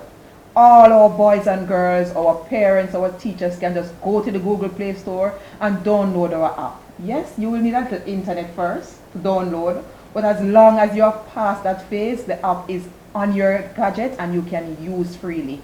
We have over 170 something titles that you can access, reading books. You have softwares with learning materials and they are divided according to levels. You know, you can see grade level materials, and we are most proud. We are also going to be using this facility powered by Book Fusion for our students to access their e-books. So we are really, really proud as a ministry that we were able to shift into that and to reflect the kind of innovations that we want to see in our classroom. The Ministry of Education, Youth and Information is providing tablets to schools at the primary level, and your school may be next. Today my friends and I got our tablets from school, and we were all so excited. So, let us show you how we unboxed our tablet and how we found all the learning resources. First, wash your hands and dry them properly. No sticky fingers, no food fingers. Then, carefully open the box, and right on top, you'll have your brand new tablet. Carefully take it out, and let's see what else comes in this box. We have a USB cord and an adapter.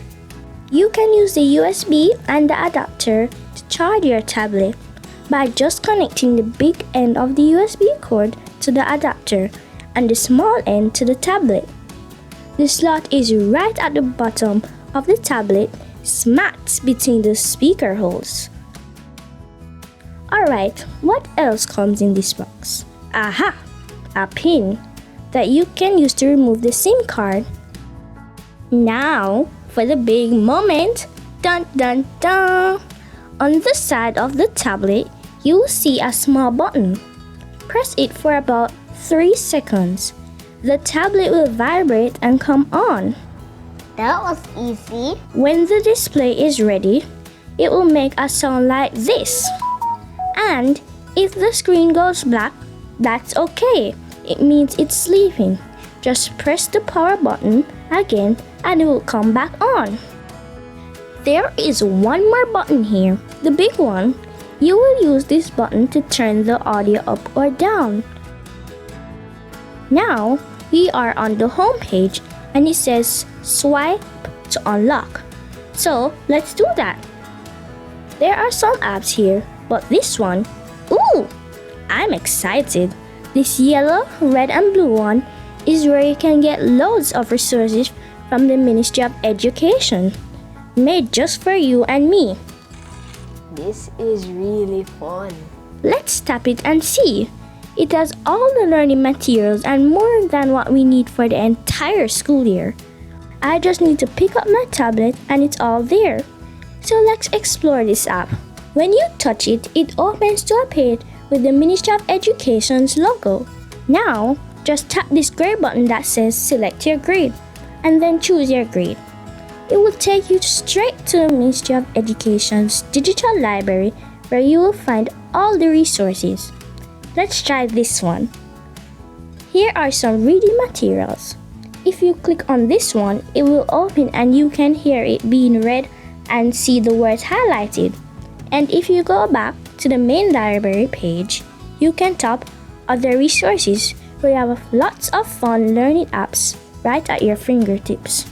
And one more cool thing about this tablet is that you can turn on the screen reader if you are visually impaired, and it will guide you along. Let's listen. Alert select grade, showing items 1 to 12 of 13. Book Fusion button. Double tap to activate. Friends in the end. Double tap to activate. When using your tablet, keep it dry, keep it from falling. And when you are finished, always keep your tablet in a safe place, and that's it. Continue to explore and have fun with your tablet. And remember, every child can learn, every child must learn. That's fun. And I must pause, Shireen, to just talk about our teachers again as it relates to resources. Sure. We saw many things happening on the ground. So it's not just about what the ministry did, but we saw our principals moving through communities, packaging resources, prints in terms of lessons, in terms of worksheets. That's part of the resource that we provide. You know, we saw teachers moving in. And even when we resumed recently, we saw videos of our own teachers and principals delivering textbooks to the students who would not be able to report to school because of the limitations placed on us occasioned by the pandemic. So this is the kind of sacrifices that are being made in the field by our teachers and our leaders. I call them instructional experts, and I call my principals the instructional leaders, because that's what they do. And so we have seen that. We have seen teachers create community blackboard, you know, going into the community, painting the walls, and using that to promote learning, to record information that parents can come and extract, that students can come and converse about. This is the kind of innovation that we have seen in the field, and all of that coming together as a part of the resource to ensure learning is taking place. It's quite fitting that innovation is on display. Dr. Troop, mathematics has been perceived as one of the most challenging subjects that our students do. What has the ministry been doing to address this concern? Wow. You know, that's quite true. We have been working on the area of math for quite some time, and we have seen incremental, you know, successes. So we have our math team.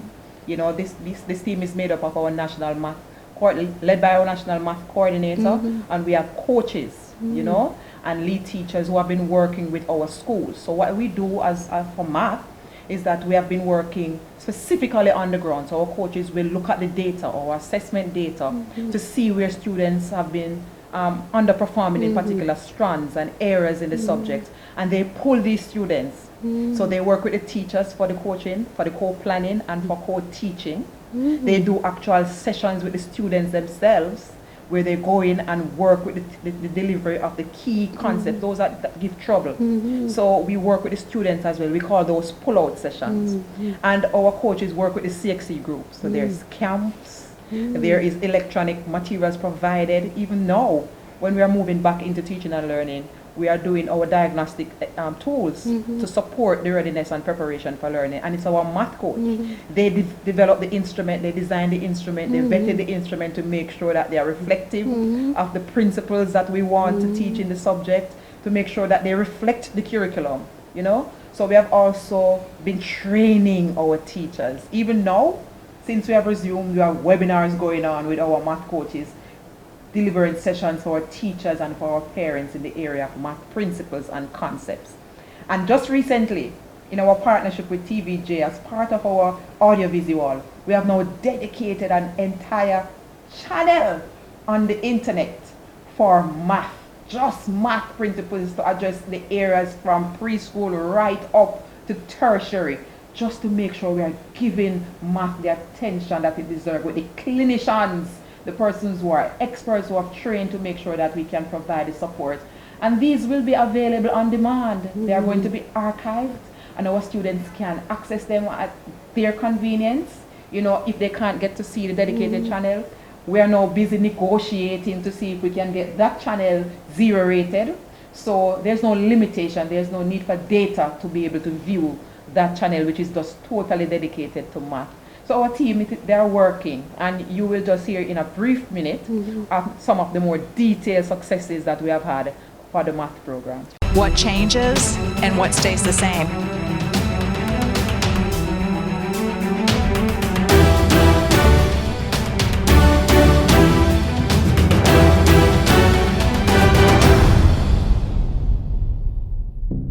A lot of persons think that math is a genius subject. The teachers themselves pass on the anxiety of mathematics.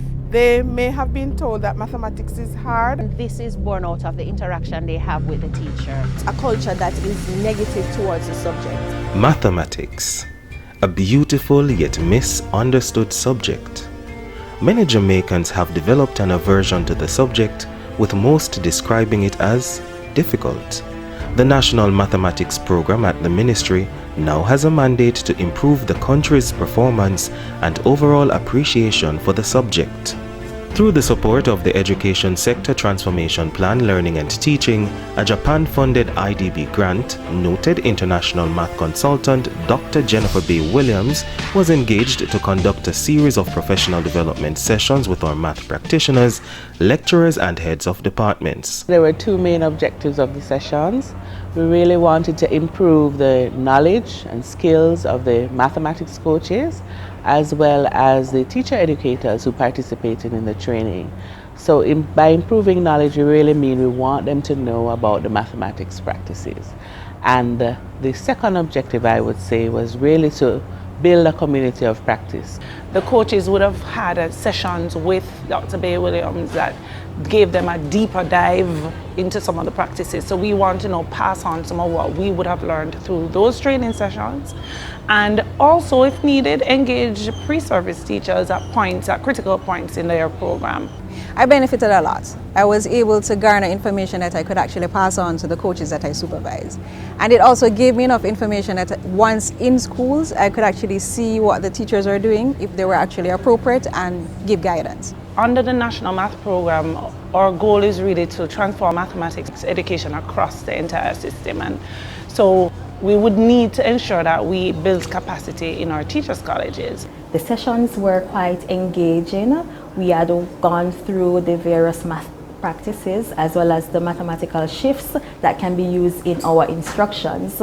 Now, of course, the landscape of teaching is changing on a daily basis, so it's quite up to us as educators to ensure that we are prepared adequately for this change. We were able to get some manipulatives and some ideas as to how to improve our teaching strategies at the colleges. My lecturer came to class one day with a science problem, and I was very confused because it is not necessarily one of my strong points. However, she used the concept of mathematics to allow us to answer that science problem without mentioning anything as it relates to biology. So things like that, we were exposed to the fact that math cannot be just boring or in a little box. You have to change the textbook questions that are there, mundane questions, and so that students are engaged, and also that students will be able to open their thinking processes and apply the math to the real world. When my lecturers returned from the training session with Dr. Jenny B. Williams, I started to realize that they started placing emphasis on the 8 mathematical practices. The math practices actually is a way of thinking while doing math, or it's actually the thing that mathematicians do. So if the teacher is aware of these practices and she can look out into the classroom to see what the students are doing, then she can actually guide them. We have been encouraging our students to solve more problems using Polya's problem-solving strategies. We have also been encouraging them to contextualize and decontextualize problems. So it's not just about you learning something to pass an exam. It is about learning how to teach algebra. It's about learning how to teach measurements. So when you leave my class, you should know why we do things, so that you knowing why, you are now able to help students in the same way. The most important thing I have garnered, I would have to say, is using appropriate tools strategically. So anytime a student comes into the classroom, they should be able to say, yes, I'm excited to attend that particular class.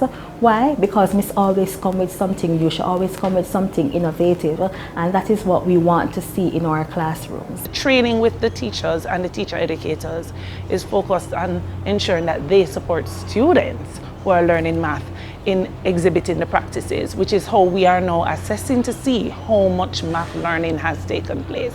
So that's what we expect to see: improved teaching that will support improved learning and student outcomes in the long run. The feedback has been fantastic. Persons were generally excited about the sessions that they participated in.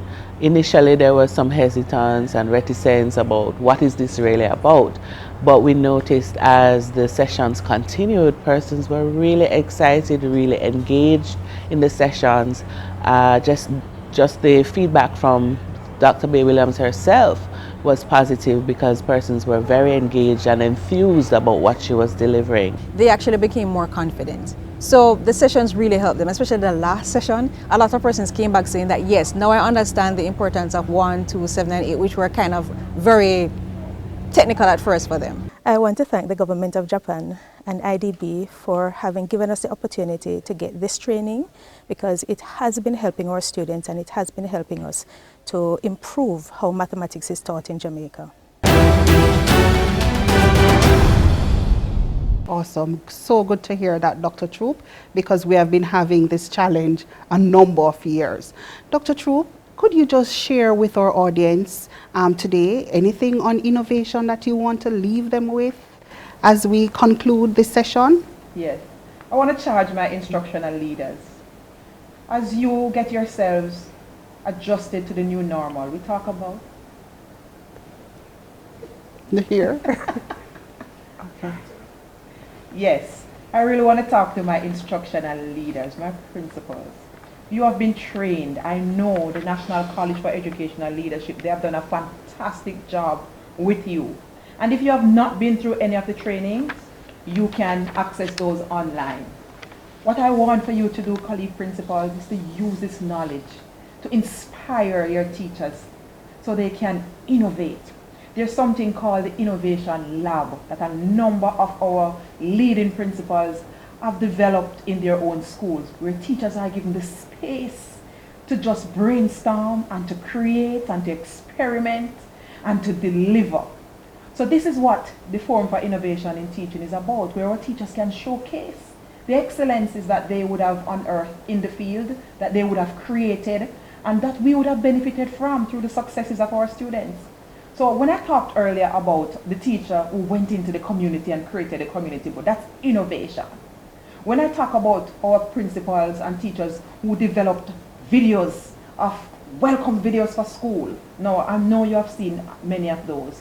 When we talk about implementing the protocols on the ground in creative ways, I've seen a video from Jonathan Grant High School that was developed about the protocols for COVID. Now that's innovation, that's creativity. You know, we have seen some videos where teachers had students videograph themselves, demonstrating the practical skills in the baking and cooking and in the different STEM areas, to make sure that even though we have the divide, we are not physically close, that the space did not compromise the quality of learning and the demonstration of competencies that we would want to develop in our children. That for me is innovation. Now I would want to charge my teachers, don't be daunted by COVID-19. There is something about a crisis. In every crisis there are opportunities, there are seeds of opportunities that we must unearth and we must water and just watch it bloom and blossom for our students to succeed. I know it's within my teachers, and that is why you're in teaching, because you're naturally creative. Especially when I talk to my teachers of the early childhood, I mean, you inspire me daily. The things you make just to make sure that your students learn, the sacrifices. So I'm encouraging my principals and teachers, don't be limited by the pandemic. Capitalize on the opportunity. Develop your own skill set. Enroll in the training programs, because there might be limitations with the technology, but the training is available. So I want you to embrace the training fully and then utilize this new knowledge to create opportunities of learning. Now you have the Google Classroom. The Ministry of Education has provided a national learning management system. And we have done so as part of our response to making sure that education can continue. And we went even further. We made sure to partner with our telecom providers to ensure that you can access the learning management system without the need to have data. You know, so that divide in terms of affordability of data, we tried our very best to address that by providing you with a learning management system that you can access at the expense of the government. Now, teachers, I want you to go into that learning management system. I want you to go into your Google Classroom, and I want you to create the same level of excitement that you would have done face-to-face. You can create the walls of your classroom. You can put up your charts. You can redesign your classrooms. You can put in things, work ahead, work after. You know, you can collaborate. You can have your forum, your blogs. There are so many opportunities for innovation. I just want you to also think as you innovate about the learning styles of our students. Our students are different. You know them. We are educators. We know we are tactile learners. We have the visual learners. We have the oral learners. You know them. I want you to remember the differences in our students. We all studied Gardner about the multiple intelligences. I don't want you to throw that theory out of the window. I want you to bring it into the innovation conversation. Bring it into the innovation lab at the classroom level, and make sure that you cater to the differences in our students as we ensure together that no child is left behind. Thank you so much for that charge, Dr. Troop. Ladies and gentlemen, we have come to the end of this interview. Thank you so much for watching, and I do wish for you a successful conference. Stay safe. Ladies and gentlemen, come with me as we view presentations from some of the agencies of the Ministry of Education, Youth and Information as they highlight aspects of their contribution to education. Do enjoy. Maureen Dwyer, National Education Inspectorate. Thank you, Mrs. Dwyer. How do you react to the Jamaica Teaching Council's Forum for Innovation in Teaching? I am very pleased that the Jamaica Teaching Council has seen it fit to honor the work of teachers in this way at this time. The world is experiencing one of the worst health crises of our times. And how do you view the efforts that our teachers are making during the COVID-19 pandemic? You know, I am very pleased with the work of our teachers at this time and the efforts that they're making to ensure that there is still learning happening in the Jamaican education system. Most of our teachers have logged on. They are doing online lessons, and they're also using other information and communication technologies to ensure that the education system keeps going at this time. And so I say hats off, in fact 2 hats off to our teachers at this time. The partnership between the Jamaica Teaching Council and the National Education Inspectorate. Tell us some more about that. So the work of the 2 entities are integrally linked. The Inspectorate, we evaluate what happens in our classrooms, we, among other things, in the schools. And the data is converted for use by the Jamaica Teaching Council. They're able to plan for innovations, plan for training, and for things that will help to improve the professionalism of our teachers. And so when you think about it, the work is linked in a very important way to help the teaching profession to move. How is the NEI innovating during this pandemic? The Inspectorate has always been an organization that depends on the use of technology and is very innovative in terms of what we use to ensure efficiency within the organization. So I'll give you an example. Our inspectors in the field, they have their laptops, they have their tablets, and once they do their work, they're able to send their work through the portals to the inspection software, which is housed in the NEI. And for us, those are efficiency gains that we would not have been able to achieve outside of the use of technology. And so, as an entity, we are very conscious of this digital age, and we make use of the technologies to drive our processes.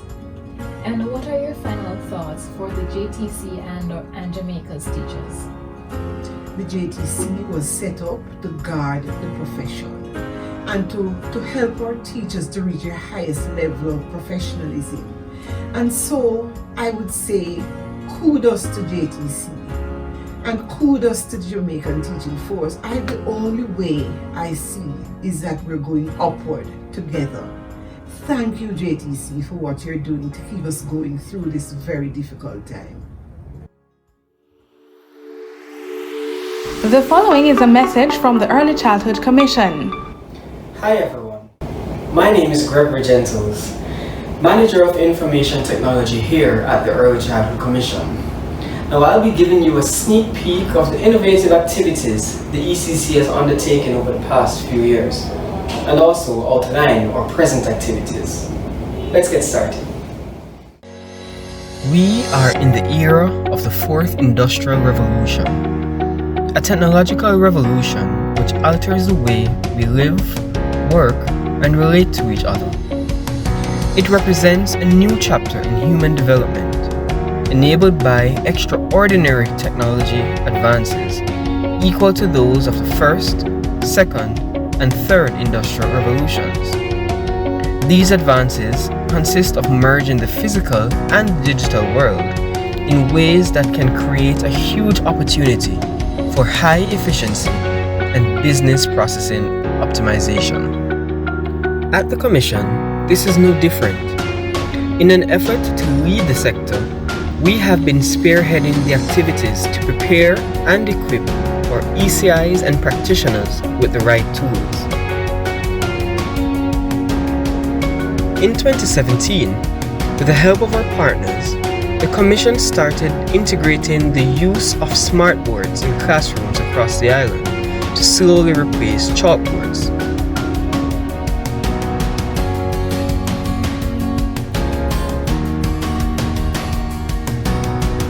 We also started to use Google Suite to connect with and train our practitioners. This allowed us to significantly reduce the cost of physical meetings. Some institutions even allowed parents to view classrooms from the comfort of their own spaces by logging into the surveillance system to view their children in the classroom. Fast forward to 2020, where remote learning is taking place globally. We're challenged now more than ever to further integrate into the digital era, the fourth industrial revolution. So added to our list of activities, we are now offering activity plans on our website, ecc.gov.jm, to assist parents of children in the 0 to 6 age cohort.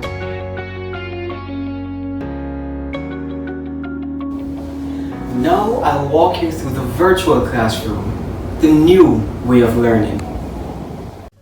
Good morning, children. Good morning, Miss. Good morning, Miss. Today we'll be doing show and tell. You will be selecting one item at your home and tell us 2 things about it. For my show and tell, I will choose 3 blocks with the letters A, B, and C. I like to build with my blocks and form different words like CAB for cab. Now look at our books in our Language and Reading Center. Are you ready to look around your homes for that special item you would like to talk about? After 3, you can go hunting for that special item. 1, 2, 3. I found a book I'd like to read. I want to drive the trucks. The title of my book is Pat the Cat. The author is Sam Palmer. I have a yellow toy tractor. I like to drive it in the yard. Great job sharing, Tajay and Joanna. I hope you enjoyed class today, children. I look forward to seeing you tomorrow. Enjoy the rest of your day. Bye. Here at the ECC, we evolve as the world evolves, investing today for tomorrow.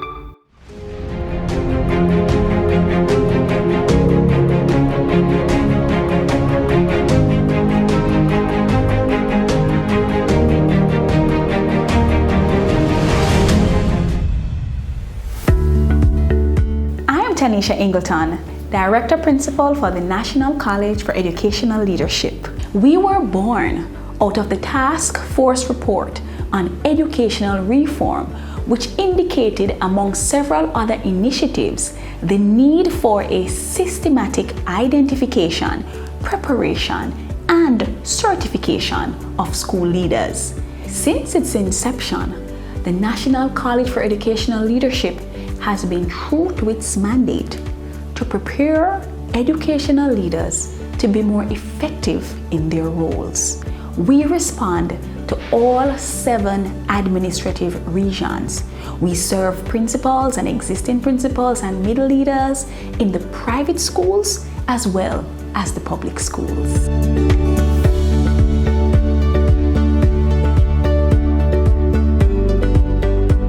Bolstered by our international training framework, which features the 70-20-10 model of leadership development, the National College for Educational Leadership has interfaced with almost every single school leader in Jamaica. The college offers several training programs that are targeted, contextual, and relevant. These programs are asynchronous and synchronous in nature, responding specifically to the demands of the time. Other than our programmatic interfaces, the college has several initiatives that our principals and aspirant principals have benefited from over the years. There's the Principal's Voice magazine, which is the platform for school leaders to lend their voice to the educational leadership space. The college is steeped into technology, recognizing now that the space that we exist in cannot advance without online learning and delivery. The Ignito learning platform is popular among our principals as all their engagements are nestled in this online community. A critical element of the National College for Educational Leadership is the impact that we have made over the years. The beneficiaries, or principals, or school leaders, or middle leaders speak highly of the engagement that they have with the National College for Educational Leadership. They have implemented robust systems and processes in their institutions based on their learning with the NCEL.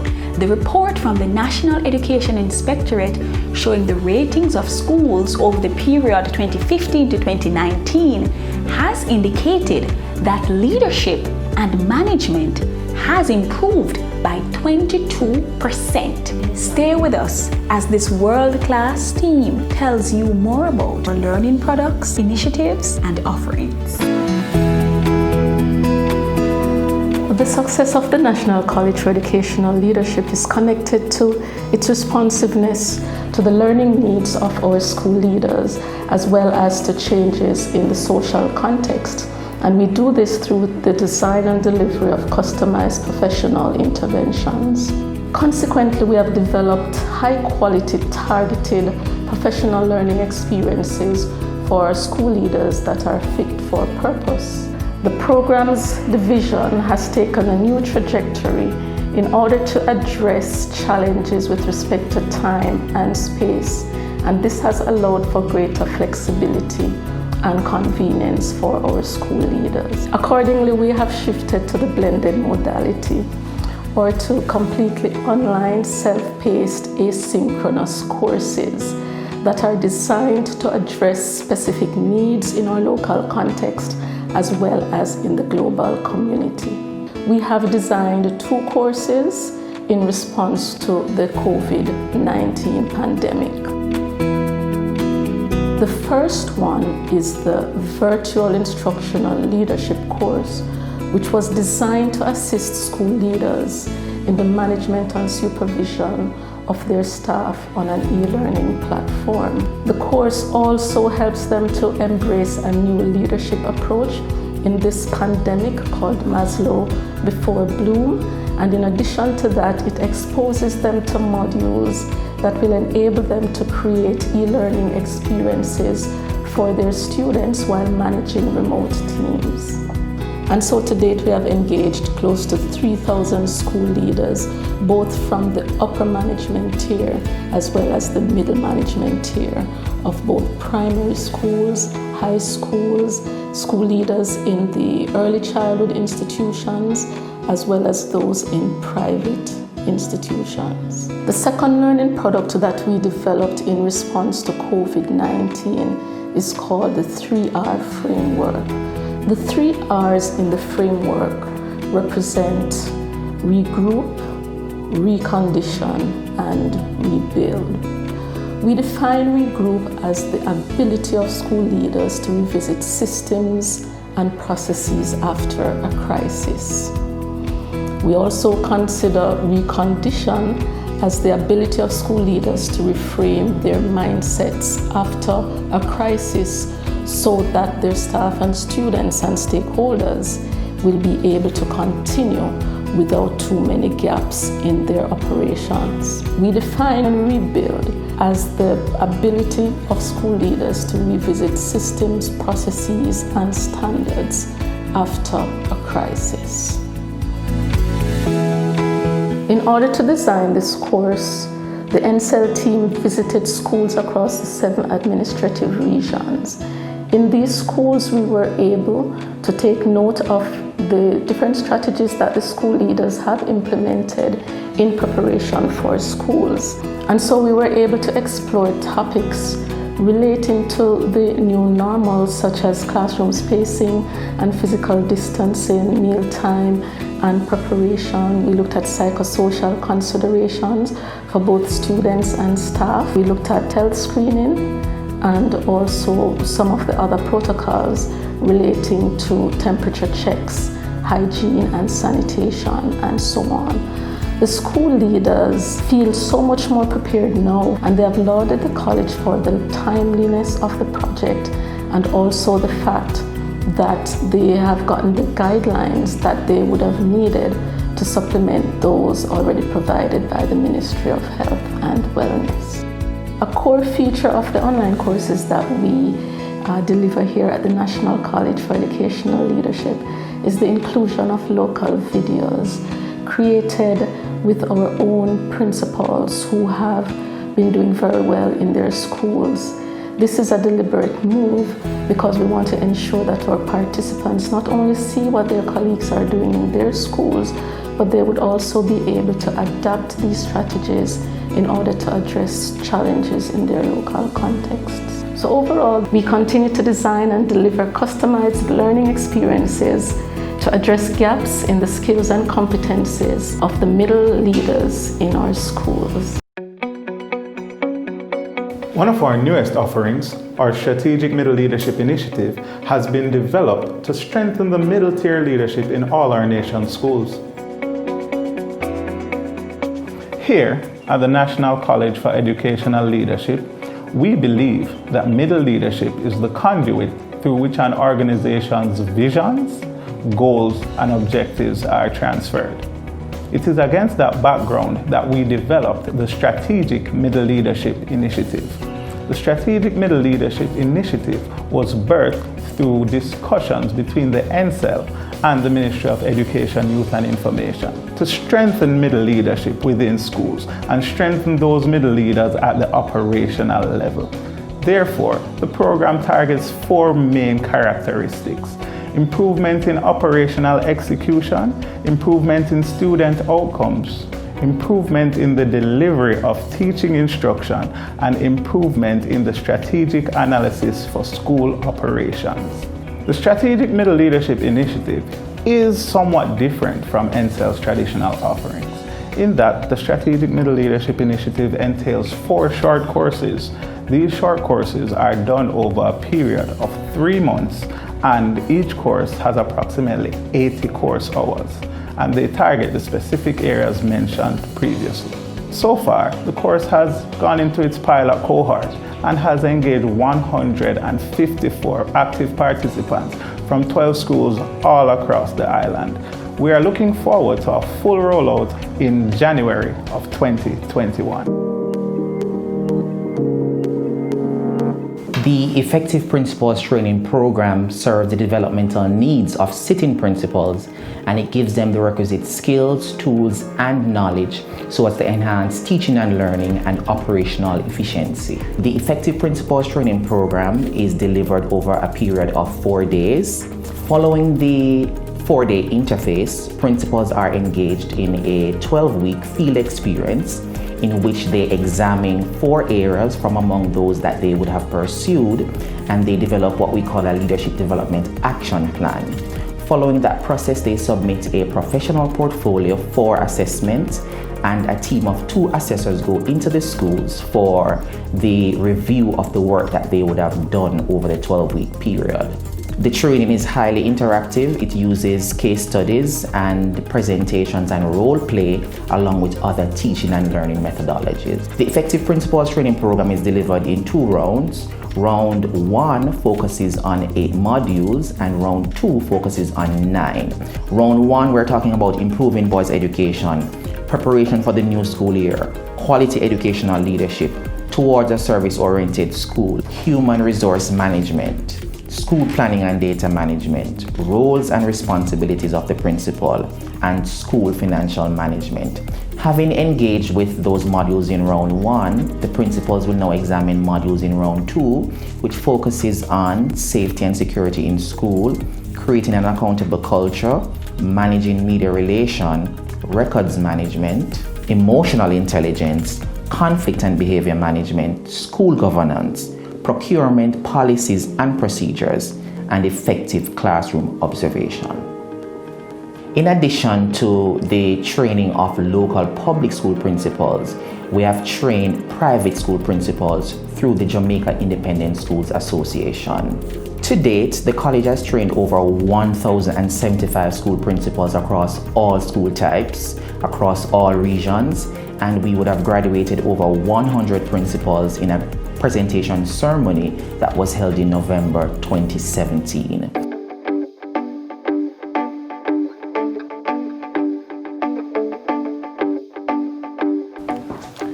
In addition to the Effective Principals Training Program, the NCEL also offers the Aspiring Principals Program.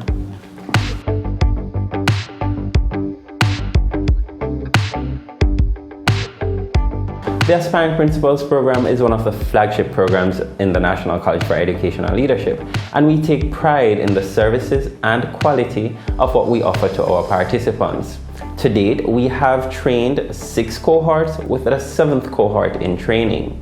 The National College for Educational Leadership, through the Aspiring Principals Program, offered in collaboration with the University of the West Indies, focuses primarily on leading teaching and learning, leading organization, financial management, and leading communities. And so our participants are exposed to 4 critical leadership modules: transformational leadership, organizational leadership, instructional leadership, and community leadership. In addition to training in-service leaders who are principals, the National College was mandated to train pre-service school leaders. And so the Aspiring Principals Program was conceptualized, designed, and has been implemented. The program offers leadership modules, and so we expose participants to the theory, but critical to this is their ability to demonstrate what they have learned. And so the participants are engaged in a 12-week intervention program.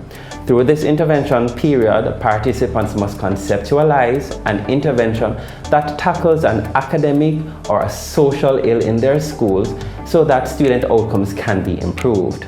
We also offer professional leadership development for our participants, namely child-friendly schools, leadership and school policy, academic writing, public speaking, and interviewing skills. These professional development sessions, in addition to the leadership modules, are critical as we see that we need to provide holistic experiences to our participants.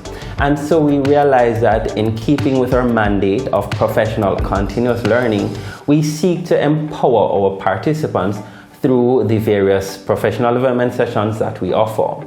The National College for Educational Leadership has recruited over 600 participants across 7 cohorts for the Aspiring Principals Program. The NCEL has been successful in building the competencies, dispositions, and leadership attitudes of our participants. And so, when we look at the impact of those who have been trained through the Aspiring Principals program, we recognize that classroom teachers are better leaders of instructions, they're better able to manipulate data, and to make conscious decisions regarding student outcomes. We also recognize that heads of departments, grade coordinators, and other middle managers are better prepared to take on their roles as leaders through the Aspiring Principals program. We remain proud of the individuals we train, and we encourage them to continue professional development, which we seek to offer through the Aspiring Principals program and the National College for Educational Leadership. Child-friendly, child-friendly schools. Child-friendly, child-friendly schools. Child-friendly, child-friendly schools. An important pillar of the education sector is partnership and stakeholder engagement. The National College for Educational Leadership prides itself on identifying, fostering, and maintaining such partnerships. In June 2019, the college embarked on a MOU with UNICEF to create the Child Friendly Schools online leadership course, a fully funded course that's accessible to all school leaders. The course was piloted in November 2019 and has reaped many benefits as it dedicated itself to preparing our schools and system leaders for a time such as this with this global pandemic. The tenets of the child-friendly schools stand on protection, democratic participation, inclusivity, and child-centered pedagogy, all of which are important at such a time like this. When students are away from the physical structure of the school, their protection is still important. Child-centered pedagogy is still important. Inclusivity is still important, and democratic participation. To this end, our school leaders have shared with us at the college that they have been able to transition and navigate the challenges that this COVID-19 pandemic has brought on us all. This 12-hour self-paced course is accessible to all system and school leaders. The National College allows 30 days for access. Level 1 speaks to the global context, and Level 2, which was created and designed by the National College, the Child Friendly Schools Jamaican context, where principals and school leaders are accessing 7 modules. These modules include responding to emergency and conflict situations, learning and teaching, health issues and controls, managing maladaptive behaviors, promoting positive behaviors, conflict resolution, inclusivity and gender sensitivity, school and community links, CFS design and construction, and the MOEYI policies and scaling up. All these modules have information that have prepared our system and school leaders to respond to this global pandemic. In March, we were able to open up the course to afford senior teachers the opportunity to access this course so as to have all school and system leaders equipped to navigate this pandemic. In order to achieve optimal impact, we ensure that all our program offerings are effectively communicated to all our stakeholders.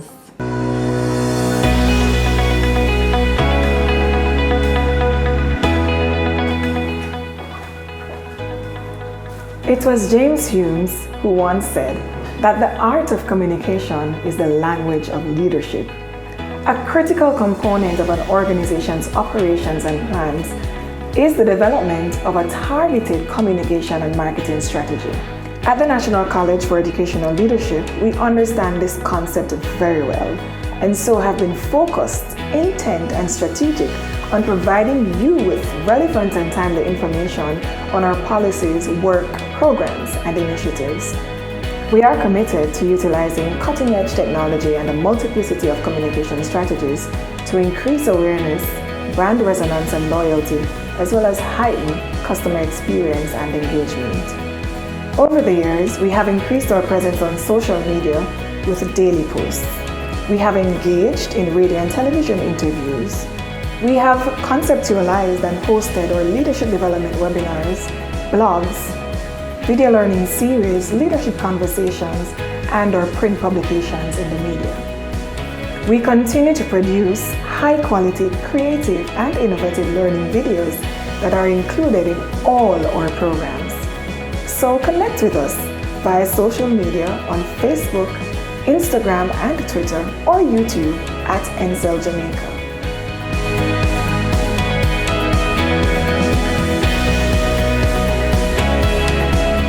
Every organization needs a strong team to survive and to maintain its relevance. The National College for Educational Leadership is no exception, and I'm very, very proud of the team at NCEL. We are strong, we are capable, we are confident, and we are highly qualified. The strength of the college is the strength of the team.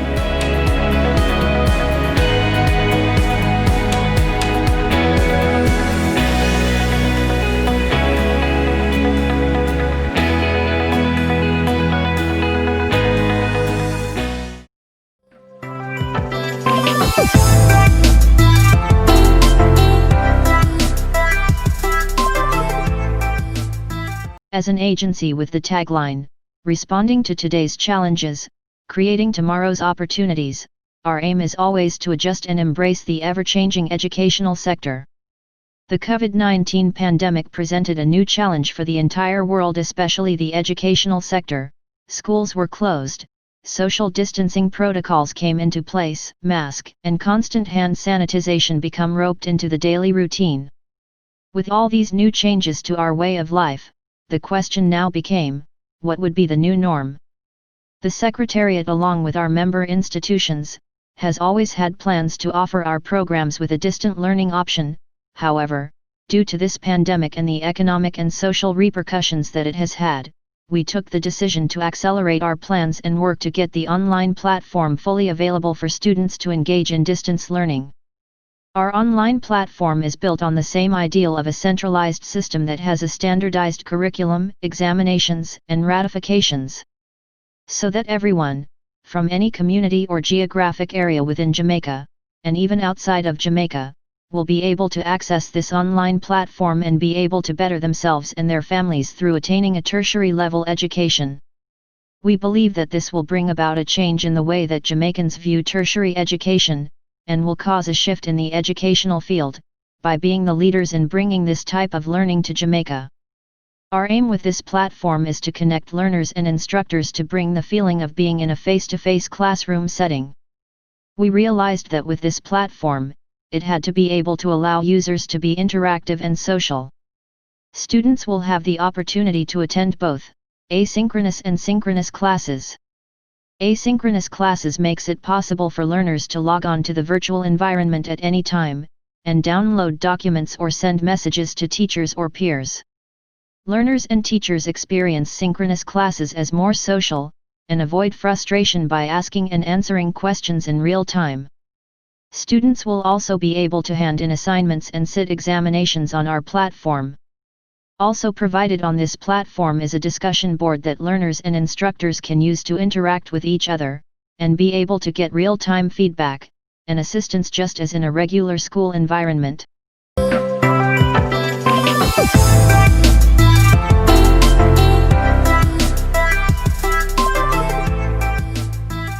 From each course that a student is registered for, they will be able to receive specific details regarding course outlines, course announcements, quizzes, assignments and a calendar to keep track of due dates and examination dates.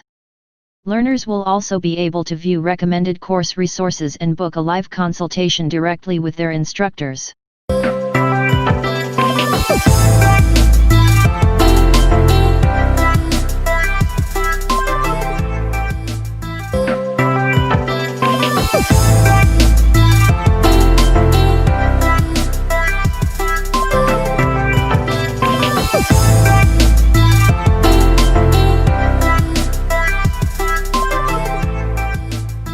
This platform went through many tests and training of staff to be able to use this platform efficiently and effectively. This training included over 350 individuals who participated as learners.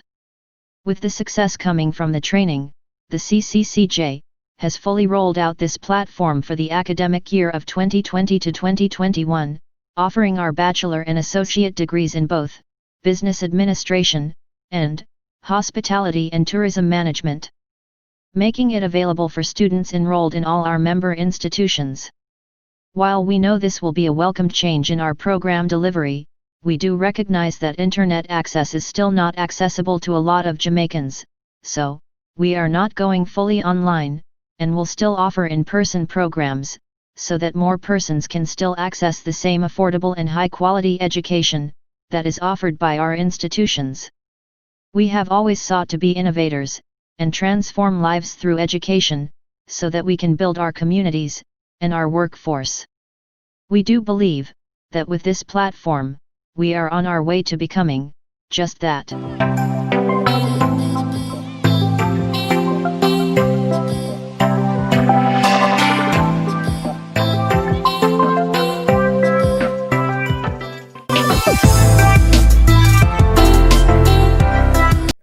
It was indeed a pleasure having you as part of this second forum for innovations in teaching put on by the Jamaica Teaching Council. We look forward to sharing with you again in another forum next year, maybe another year from now, we don't know. Because of what's happening with the pandemic at this period, we're not too sure as to what will be taking place. However, we are appreciative of what you have done to spend the time with us in this forum. We look forward to seeing you again. Education is the hallmark of each person's life. Our children are the future of this country and the future of other countries. Let's continue to celebrate, assist our children in this trying time. My name is Leaon Nash. It was indeed my pleasure sharing with you in this forum. We hope and trust that you enjoyed it all. Have for yourself a very good day.